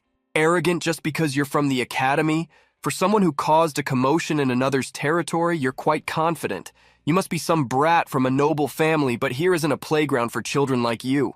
The protagonist ignored the Count's words about his family and revealed the reason for his presence. I simply came to see the contract. Surprised, Dwayne jumped back. The protagonist walked towards the Count's desk. The contract by which you received this land, which used to belong to Arcanant territory, I came to check it. Approaching the Count, the protagonist stared him in the eyes, making even his soul tremble before the intensity of that gaze.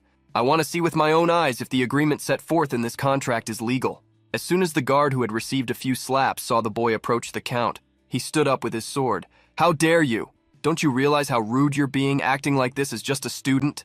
Dwayne smiled slightly, calming the guard and telling him to lower his spear. Smiling confidently, the Count didn't care. All right, let's see the contract. Minutes later, Solia and Han Si-ha sat down, while the protagonist analyzed the contract. He never imagined that someone who had taken another person's land during difficult times would be so cunning. Legally, there was no problem with the contract. Although unfair, it had been well drafted. The protagonist placed the contract on the table. I have read it carefully. However, I also read that there's an imperial law that states contracts signed under coercion are considered invalid. Seeing the boy smile maliciously, Dwayne became furious. Solia, who had no idea such a law existed, was confused. Obviously, Han Si-ha also didn't know such a law existed. He was just bluffing. Despite the accusation, the Count retorted, "A contract under coercion? How can you prove that? Did the old Count say something like that? Are you trying to create confusion using his own daughter?" Hearing Dwayne talk about her father, Solia became irritated. "Watch your mouth." Dwayne grew even more furious with the girl's response. "Who do you think you are to speak like that? What I do or say on my lands is my business. If you came here to create baseless confusion, leave. I even showed you the contract as a courtesy, but even children should know when to stop." With his fury reaching its limit, Dwayne called a guard. "Austin, throw these brats in prison immediately." At that moment, Han Si-ha pulled out something that surprised Dwayne. The boy took out an incredibly expensive-looking fountain pen from his pocket. It not only had value, but also had an engraved emblem. Upon seeing the imperial symbol on the pen, Dwayne was surprised to his bones. Undoubtedly, he had visited the imperial capital before, but he couldn't understand how a simple student could possess a pen with the imperial symbol. It was widely known that Empress Linnea had a demanding temperament. Because of this, he had never heard of anyone outside the imperial family receiving an item with the empire's coat of arms. A student walking around with a pen engraved with the imperial symbol? Realistically, that wasn't possible. Dwayne's mind raced, imagining that the young man in front of him might in fact be the prince of the empire. Suddenly, a guard burst into the office, shouting, "My lord, there's a problem! Knights from Kastika territory have just arrived. They're in large numbers. They said if we don't open the gates, they'll invade." Dwayne couldn't understand the nonsense he was hearing. It made no sense for Kastika territory to send troops so suddenly. The bloodthirsty Count Han Tae-su was known for his merciless campaigns. However, Dwayne had never heard of him starting a war without reason. For such a man to send an army at this moment to Dwayne, it could only mean one thing. He was protecting the prince. Gritting his teeth, Dwayne asked if Han Tae-su was about to start a war. Smiling slightly, the protagonist replied, "I'd say so." Dwayne was startled to hear the boy complete. "I told Kastika territory that you locked me up." Dwayne couldn't believe the boy's words. News of the prince's disappearance would cause a scandal. Dwayne quickly tried to apologize. "I didn't know you were the prince, your highness. Please let me off at least this once." Han Si-ha himself was confused to be mistaken for the prince, but he used the situation to his advantage. "The one you should be begging for clemency is not me, but the man right there." Confused, Dwayne saw a man enter his office. Opening the door, the white-haired man stared at Dwayne.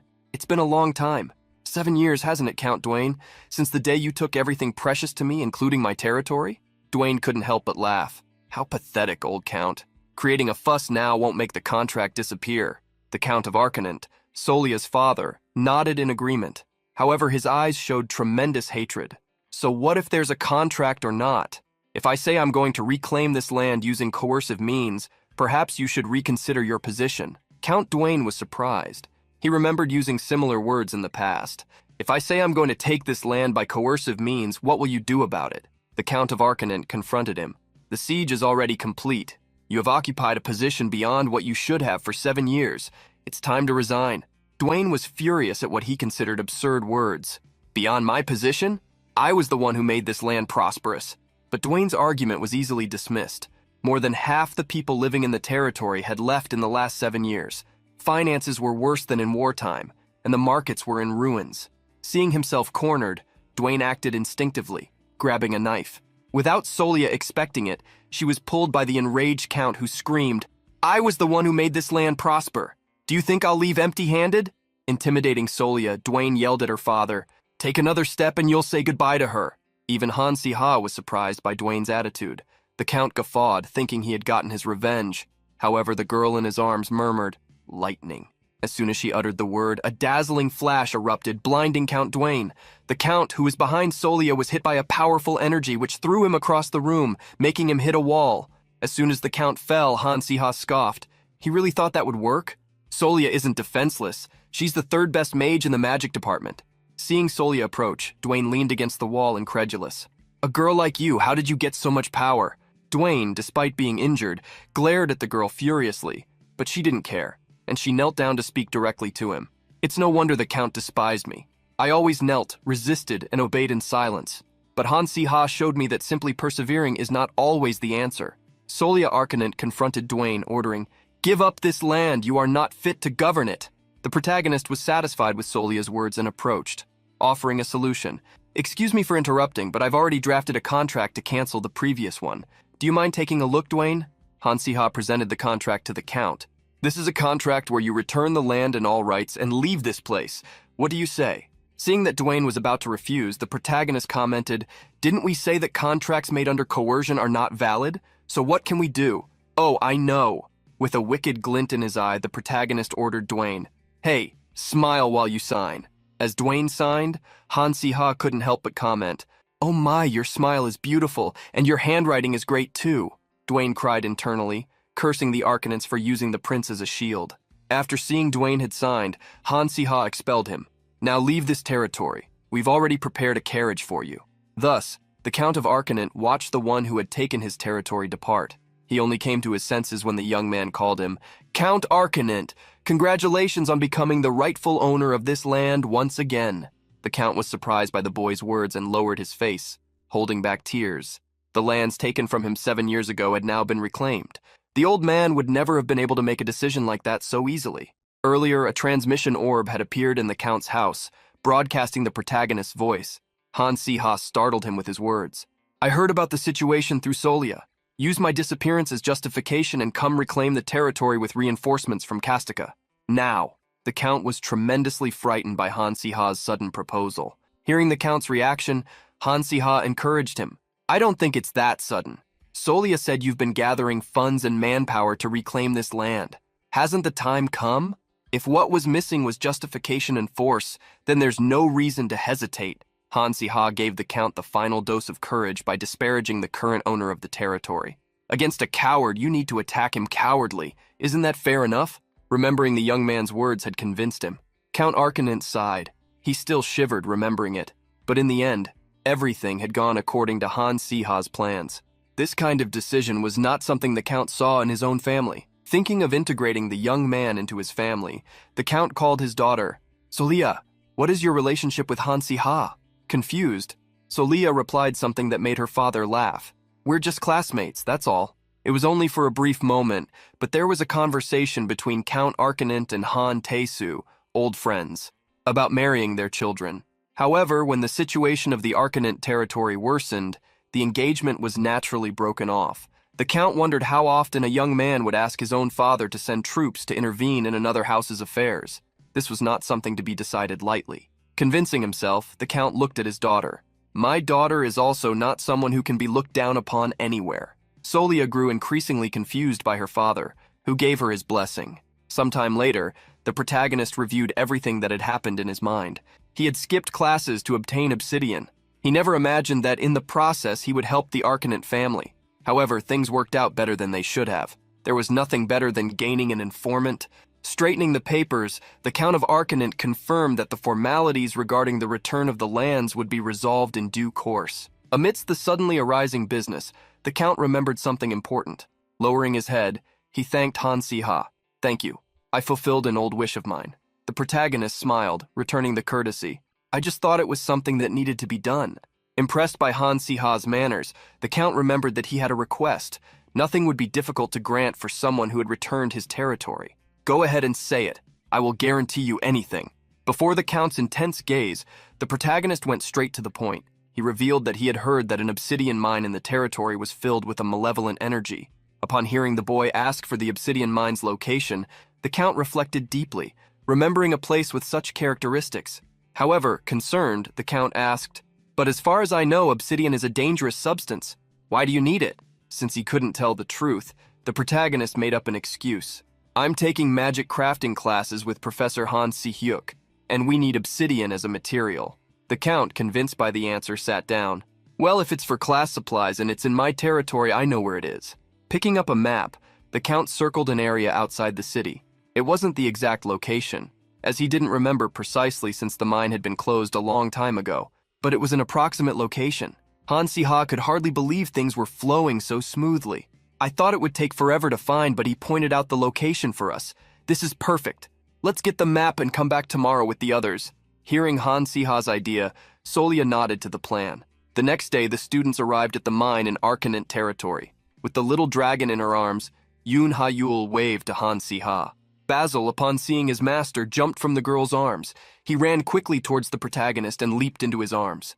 Han Si-ha hugged Basil. What happened, Basil? Did you miss me? Han Si-ha thought the little dragon was happy, but was promptly attacked by its heavy claws. As the protagonist cried, Yoon Ha-yul rebuked him. That's what you get for not paying attention to your little monster for so long. You deserve this. Changing the subject, Yoon Ha-yul, who had arrived earlier than the others, revealed that she had asked around and was told that the cave was the mine's entrance. Not wanting to waste any more time, the group entered the cave. Inside, the ceiling was higher than they expected, and the space was quite ample. Observing the surroundings, Solia realized that no one had been there for a long time. Dark energy was something only dark mages could feel or deal with, so she asked Yoon Ha-yul for help. Did your detector pick up any signal? Yoon Ha-yul, holding two small rods, noticed no change. Up until that moment, the suspicious device had given no response. Yoon Ha-yul attested, "It's as if there's no obsidian buried around here." Meanwhile, at Ardell Academy, night had fallen. Adela, sleeping, was sweating intensely, trapped in a nightmare. She saw herself in a mud-devastated area, searching for her parents.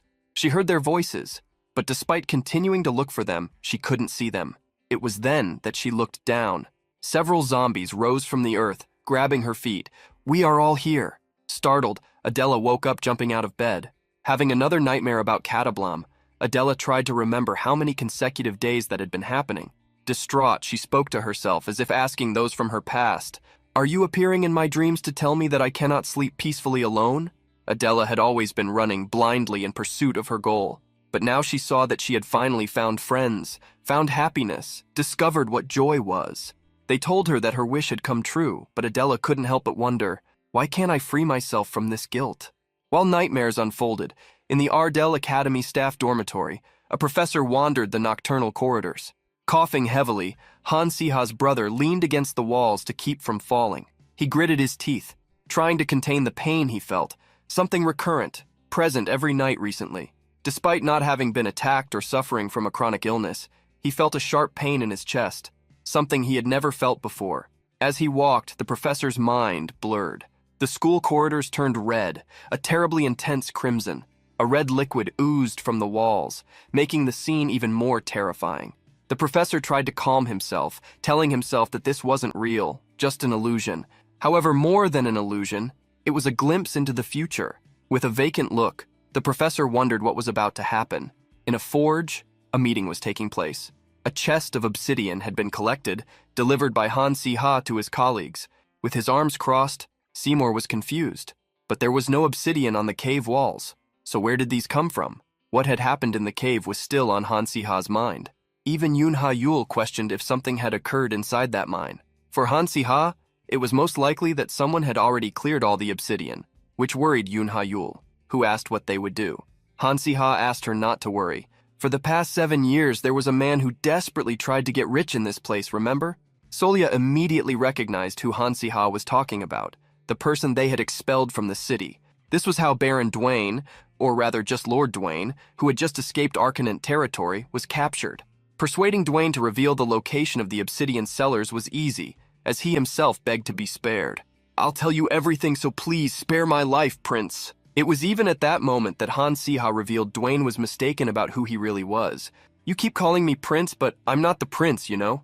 Confused, Dwayne asked about the fountain pen Han Si-ha was using. Looking away, the protagonist revealed, "That? I just took it from Her Majesty, the Empress." Dwayne was completely shocked by the revelation, and his cry of outrage echoed through the forest. Solia sighed, just remembering what she had gone through with Han Si-ha. Anyway, she continued the story. As Han Si-ha said, in the few years of the Arcanant Kingdom without a just lord, an unknown buyer offered a high price for the obsidian. And because of the evil aura, the desperate people of Arcanant mined every piece of the crystal from the cursed mine and sold it. Hearing the story, Seymour asked how they had a chest of obsidian if all of it had been sold. Faced with the question, Han Si-ha revealed that this was the last chest that had not yet been sent to the buyer. Anxious, Natalie asked to use the obsidian immediately to make a detector or something similar. However, Han Si-ha had to restrain her. Wait, before that, there's something important. Remembering the pile of tasks he needed to do, the protagonist warned everyone, midterm exams are coming up. Natalie was shocked to remember the exams, as were the others, who knew how important they were for facing the brutal life at the academy. On the other hand, the only person who had no reaction was Adela. The protagonist noticed the distant expression his friend displayed. Pulling her from her thoughts, Han Si-ha approached. Adela, you don't seem very well lately. Is something wrong? Surprised by the question, Adela evaded. Don't worry, just focus on preparing for the exams. With that, she left the meeting first. Han Si-ha watched Adela leave. Looking at his friend's back, he wondered what was happening. That night, walking through the academy corridors, Adela faced the lies she had told Han Si-ha. However, she didn't want him to know that she was still trapped in the past. She didn't want to appear weak. Suddenly, Adela felt a strong wind coming from a window that should have been closed. It was then that she saw a figure, a person standing by the window. That woman wore a black cloak. Immediately, Adela realized who she must be, a dark mage. With a smile, the woman entered the academy. Wait, I won't hurt you. Conjuring a magic circle, she attacked Adela, preventing the girl from speaking and also blocking her movements. Walking up to the girl, the mage stated that she had come peacefully just to talk. With a smile, she stared into the girl's eyes. No need to be afraid, I'm just here to tell you something interesting. It's something you're interested in. I know you're from Katablam. Adela was shocked by the mage's comment. For several years, she had tried to hide her origin. Except for Han Si-ha, no one knew she was the girl who had survived the cursed village. She didn't understand how those people could know. The woman, planting a seed of curiosity in Adela's mind, watered it. Don't you want to know who is behind what happened to your village? Now able to speak again, as the woman had removed part of the seal, Adela questioned, Who are you? How do you know about my home?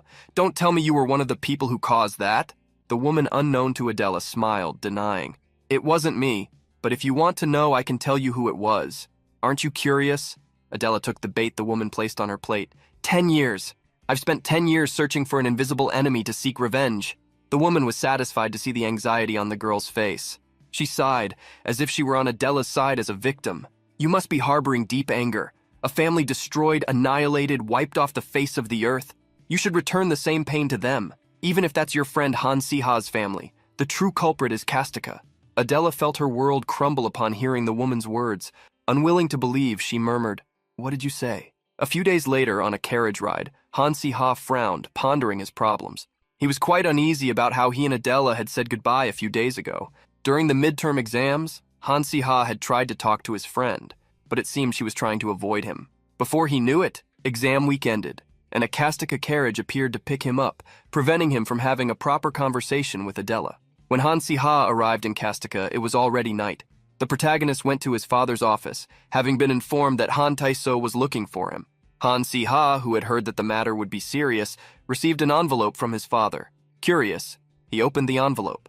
An invitation to a social gathering seeking to strengthen ties between Kastika and Arcanent. Han Tae-so was direct.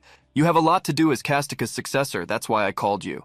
The protagonist was surprised by the sudden topic. Han Tae-so was planning a celebration with Arcanent, which had recently regained its territory. Han Tae-so also had other things in mind.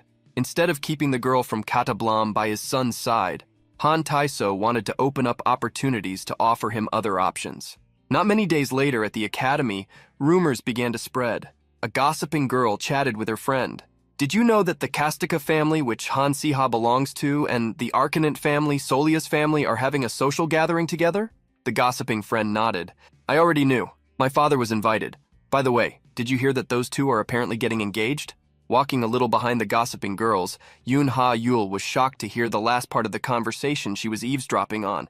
She jumped on top of one of the girls, irritated, questioning, When was that decided? The girl was startled by the sudden approach and snorted, annoyed. Is that any of your business? Yoon Ha-yul retorted, blazing. But what about my feelings? The gossiping girl shrugged. But who cares about your feelings? Despite being annoyed with Yoon Ha-yul for the scare, the girl revealed that she had asked Solia about the matter and heard that the engagement was a thing of the past. While the conversation was happening, Adela observed the girls out of the corner of her eye. Thinking of Han Si-ha and Solia together, she lowered her head. Despite the pain in her chest caused by her feelings, she tried to force herself not to continue that way. In her mind, Adela questioned herself every minute about what she would do if Han Si-ha's family was truly involved in the Katablam incident. Adela knew she wouldn't discover anything if she remained still. She had made a decision, to ask Han Si-ha directly if what the Dark Mage had said was true. She wanted that person to be just a suspicious individual, trying to cause problems for the Ardell squad. She wanted Han Si-ha to know nothing about the matter, that everything was a lie. Because of this, Adela ran to look for Han Si-ha, to clarify everything, including the matter of the engagement with Solia. Opening the door euphorically, Adela looked for Han Si-ha. However, not seeing anyone, she felt a little embarrassed, as she had arrived with such confidence. While planning to wait for Han Si-ha's return, Adela felt an extremely dark energy. This energy came from inside the wardrobe, emanating a familiar presence. Upon opening the wardrobe, Adela was shocked. Even if the girl's mind couldn't remember, her body reacted. The only pulse of magic that worn-out sword emanated. Despite being faint, undeniably, that sword bore the emblem that remained in Adela's mind. Trembling, Adela refused to believe what she saw. Even with the passing years, her memories of the past did not fade. A nightmare on solid ground, where people's screams constantly echoed. The pain that gripped her ankle every night in her nightmares and wouldn't let her escape. For Adela, there was no doubt. The sword before her was the sword that had devastated her homeland, Katablam. Sometime later, Han Si-ha walked through the dormitory corridors. He was tired due to classes and preparations for the family party. Upon reaching his room door, Han Si-ha found the door ajar and the light on strange. Did I leave the light on when I left? It's also not time for one to be back. When Han Si-ha was about to enter, a sword lunged, stopping next to his shoulder. A cold gaze appeared on the protagonist's face, mixed with curiosity and disbelief. The girl in front of him, holding that sword while trembling, was none other than Adela. Han Si-ha confirmed what Adela wanted to ask, without her needing to open her mouth. So you found out. Adela couldn't believe his words and gritted her teeth in hatred. She lowered the sword, unleashing her fury. Why? Why did it have to be you? It could have been anyone else. If it had been any of them, I could find a way to get revenge. It could have been Solia, or even one, or even Li Han. I would be fine if it was one of them, but why did it have to be you? Han Si-ha didn't want to hurt Adela, so he tried to avoid telling the truth. However, it was too late now. He regretted not having cut the problem off long ago. If things continued this way, he would end up becoming her enemy. Just like the third-rate supporting character Han Si-ha, the protagonist knew he would have to walk the path of perishing at the hands of one of the main characters. This almost became a wish, so that he wouldn't have to face the look of despair on Adela's face. Afraid of losing his friend, Adela made a request. Han Si-ha, I'm going to give you one last chance. Tell me you didn't know. The protagonist lowered his head and sadly replied, Adela, I'm sorry. Time passed, and soon the day of the party arrived. Han Si-ha, wearing a beige suit, waited in the garden where the celebration would take place until he heard a girl call him. With a party dress that revealed her shoulders, Solia approached Han Si-ha, showing a slight smile. You're already here? Of course, Han Si-ha was there. Well, I'm one of the hosts. Faced with Solia's appearance, the protagonist complimented her. You look beautiful, Solia. Hearing the sudden compliment, she looked away, thanking him shyly. As the party was being held on a holiday, most of the families connected to Kastika and Arcanent showed up. Even some friends from the academy attended. One and Natalie made time to participate happily, and even Yoon Ha-yul said she had gone to the party just to cause trouble. But the person Han Si-ha wanted to see didn't show up, Adela. He already expected not to see her. Since the day they confronted each other at the academy, Adela had turned her back on Han Si-ha, avoiding facing him, and since then, they never saw each other again. Han Si-ha's pets comforted him, just so he wouldn't be so sad. However, he couldn't help but sigh. It was obvious that no one would want to attend a party whose host was the person who had ruined their homeland. While Han Si-ha sighed in a corner, a man talked to his father. Count Han Taiso, long time no see. I didn't expect the Arcanent family to become friendly with yours so quickly. Was there some kind of prior agreement? Han Taiso looked away, smiling slightly. Not exactly. The two young people just get along well, so I thought it would be good to marry them early. Han Si-ha and Solia were shocked to hear the Count's words. The protagonist turned, irritated with his father. Did that bastard really say that? Suddenly, a startled scream echoed through the garden. Guards rushed hurriedly. Forgive us, but there's an attack happening. The sky turned dark, while a crimson mist hung in the air. With a dark wizard at the forefront, a group of mages appeared in the sky. They had suddenly invaded the place with the emergence of the mist. The protagonist wondered why dark mages would appear in a place like that, but soon tried to think logically. Count Han-tae-so, the bloodthirsty count, and the Count of Arcanent had fought together in the war. With two generals who defeated countless dark mages, there was no reason to fear. However, there were also countless civilians present. It wouldn't be strange if something terrible happened at any moment. Upon seeing the invaders, a young man shouted furiously, "Who are you? Do you know where you are to act so arrogantly?" Immediately, an explosion occurred, startling the young man who was blustering. The hooded person who launched the attack pointed in a direction. "I found you, cube thief." He pointed directly at Han Si-ha, speaking to him. "Lady Sepia said not to eliminate you, but honestly, this seems to be the fastest way. But don't worry, everyone will meet the same end. That way you won't feel alone." A barrage of attacks rained down on the party garden, causing explosions every second. The dark mages created their magic circles, attacking without any mercy. Shielding himself, as well as protecting others, Han Si-ha created a magic shield, deflecting the incoming attacks. He summoned Basil and Closty for help. Immediately, the little fire dragon gathered a large amount of power, launching a flaming breath towards the dark mages. Meanwhile, Closty flapped her wings excitedly. She flew among the enemies, casting her freezing magic. On the battlefield, ice spikes emerged at Closty's command, turning those who dared to go against her master into frozen kebabs. The protagonist was satisfied to see the duo in action. He internally mocked the dark mages. Are they crazy? Even if losing the cube made them furious, launching such an assault, and on top of that at a party sponsored by Castica, where so many nobles participated, among these people were names like Count Antaeus and experts in hunting dark mages, and yet the other side was attacking in broad daylight in the heart of enemy territory. With the number of troops the dark mages had brought to battle, Han Si-ha wondered what exactly they planned. Solia, participating in the battle, cast an incandescent light spell. After the confrontation began, a lot of time had already passed, and Solia couldn't stop seeing enemies appearing. Finally, she understood what was happening, and before she could warn Han Si-ha, he nodded. "I understand too. They're being generated endlessly. This is a self-replication spell, one that, even among dark mages, should be difficult to use." Han Si-ha knew that the longer the fight dragged on, the worse it would become. Above all, there were many people who still hadn't managed to evacuate. If the battle continued, they would inevitably be hit by the attacks. Annoyed, Han Si-ha wondered why this situation was happening. At the same instant, a notification window appeared before him. "Skill reward acquired. Congratulations. Tamara abilities have been enhanced." With his two pets, Basil and Closty, receiving a new skill, Han Si-ha gained area taming, which allowed taming monsters within a certain range for a limited time. The protagonist hammered the accept skill button, desperate in such an urgent situation. He put his hands on the ground, activating the skill, which created an immense magic circle. He wished from the bottom of his heart, "Anything, anyone, just help." Dogs living around the mansion heard the call of the taming skill. They rushed hurriedly towards the master tamer. When the monsters arrived, the protagonist commanded them, "Quick, protect the civilians." Han Si-ha, while the wolves ran through the garden, asked all civilians to follow them to a safe place. To facilitate the escape, the protagonist asked Basil and Closty to go ahead, clearing the way for the others. Despite things settling down, Han Si-ha didn't see the number of enemies decreasing. Humans naturally had limited stamina, and it ran out much faster than that of puppets. Therefore, Han Si-ha knew he needed to find the real body as soon as possible.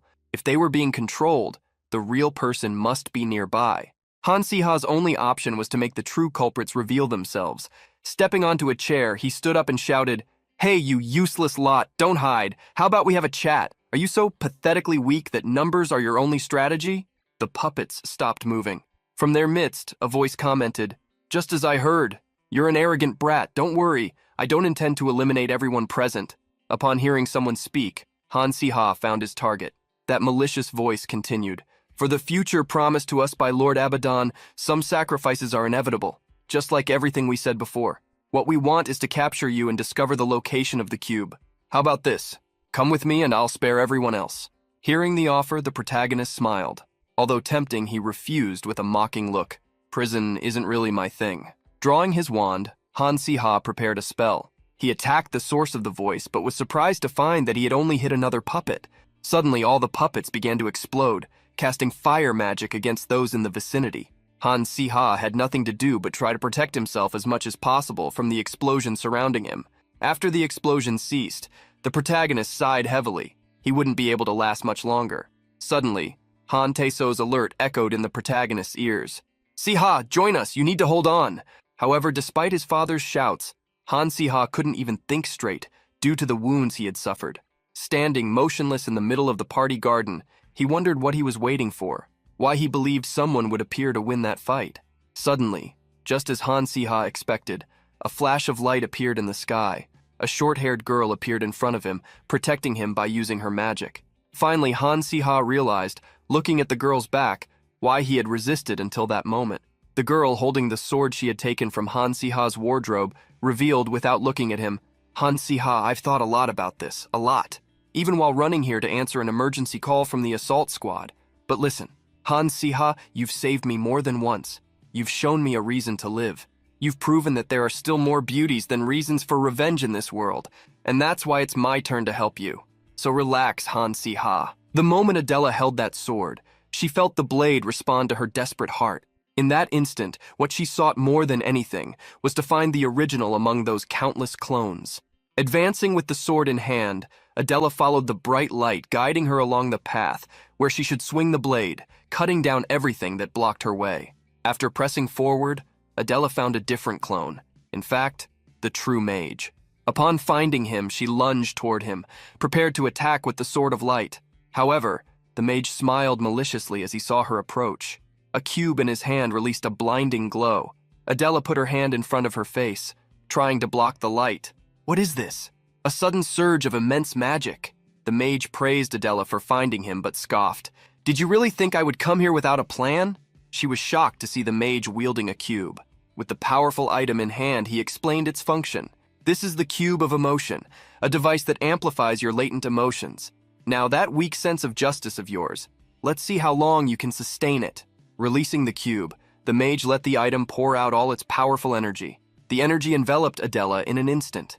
As her eyes darkened under the cube's influence, she began to question herself. Yes, why am I trying to protect these people? Nobles who disparage the lives of commoners and turn a blind eye to the sins they committed in the past? There's no need to protect them. Why am I even here? Adela fell to her knees, tormented by her own doubts and feelings. The night before, the black mage who had shocked Adela and then disappeared, suddenly reappeared. She walked toward the desolate girl, sitting on the ground. "Oh dear, how regrettable. The truth you faced was inevitable." With a cold gaze, Adela asked the mage to at least tell her why she had returned. Seeing her impatience, the woman decided to answer, "I came to give you a chance for revenge. Isn't it vulgar that those who buried an entire village are still living comfortably without any punishment?" The mage mocked the way Kestina partied, while Adela, isolated in her room, could only lament. Just as someone wouldn't remember an ephemeral caught 10 years ago, the nobles also see the Katablam incident as worthless. Thinking of Han Si-ha, Adela stood up, furious, refuting the mage's words. Not all nobles are like that. However, the mage used Adela's words against her. Then why did Han Si-ha hide the truth even though he knew? Adela was speechless. She didn't understand why and didn't know how to answer. With a smile, the mage made a proposal. "Didn't I say I'd give you a chance? Tomorrow, one of my subordinates will plan an attack on the party in Kastika. Normally, I would stop him, saying it's too dangerous. But besides the Kastika family, many other noble families will be at the party." The mage's eyes sparkled at the thought of all those nobles being eliminated. Even if it was for a personal grudge, she could ignore her subordinate's dangerous actions. "That's why I came to inform you of what no one else knows. After all, what we want is Han Si-ha, not his father." Upon hearing that Han Si-ha was the target, Adela suddenly stood up. But the mage quickly went to the window, putting on her disguise again. "If you are willing, I will allow you to bring down Kastika with your own hands. Just say that the black mages attacked the party." What a perfect excuse, isn't it? Before leaving, the mage made it clear that the choice would be Adela's. "Actually, I feel very sorry for you, so I hope we don't meet as enemies in the future." Thus, the black mage disappeared into the darkness of the night, leaving Adela alone in her room. After what happened that night, Adela couldn't even close her eyes. Thinking and worrying, she remained awake throughout the night. Faced with the emotions the cube awakened, Adela stood up, consumed by the turmoil of her feelings. "Actually, I wanted Count Han Tae-so to lose everything he had and to be buried underground. That man buried innocent people, so he deserves such pain. This man and that son, I wanted them to feel the same pain I felt, to regret what they did in the past. I endured for 10 years just for the pleasure of my revenge. That was the only goal I had. The mage bearing the cube smiled excitedly, satisfied with the artifact's power. Thanks to the cube, everything was happening as planned.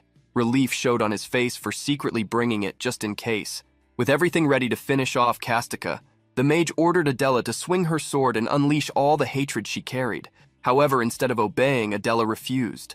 In her memory, the image of the one who saved her strongly emerged. I can't do this. Adela's eyes, previously darkened, now shone with a green full of hope. From the girl with the sword, a faint glow emerged as she countered the mage's orders. If I really eliminated Count Han Teso, then there would be no turning back. Raising her sword bravely, she pointed it directly at the mage. Faced with the young woman's actions, the black mage was terrified. Wait, why? Wasn't the cube's power working perfectly? Gritting her teeth and placing all her hope in Han Si-ha, Adela advanced. However foolish her actions might seem, however much she wished to punish Han Taiso, above all, she wanted to save Han Si-ha, and it was by defeating the mage with a lunge of her sword, recovering another cube, that Adela managed to achieve this feat. After the attacks and the recovery of the cube, Adela jumped away, while the mage fell, still in disbelief. With the cube in hand, Adela looked around. Everything was over. At that moment, a man approached, Han Teso. However, the young woman walked past him without even looking him in the eyes. Adela only wanted to find Han Si-ha. Extending her hand to give him the cube, she said, I still haven't forgiven you, so you'll owe me double this debt later. With tears streaming down her face, Adela summoned him, a summons that would prevent him from leaving her behind. Han Si-ha bit his lips, trying to hold back his tears. Then he held the cube, as well as Adela's cold, trembling hand. As a faint glow from the cube of emotion enveloped both their hands, Han Si-ha silently assented to the summons that would bind them.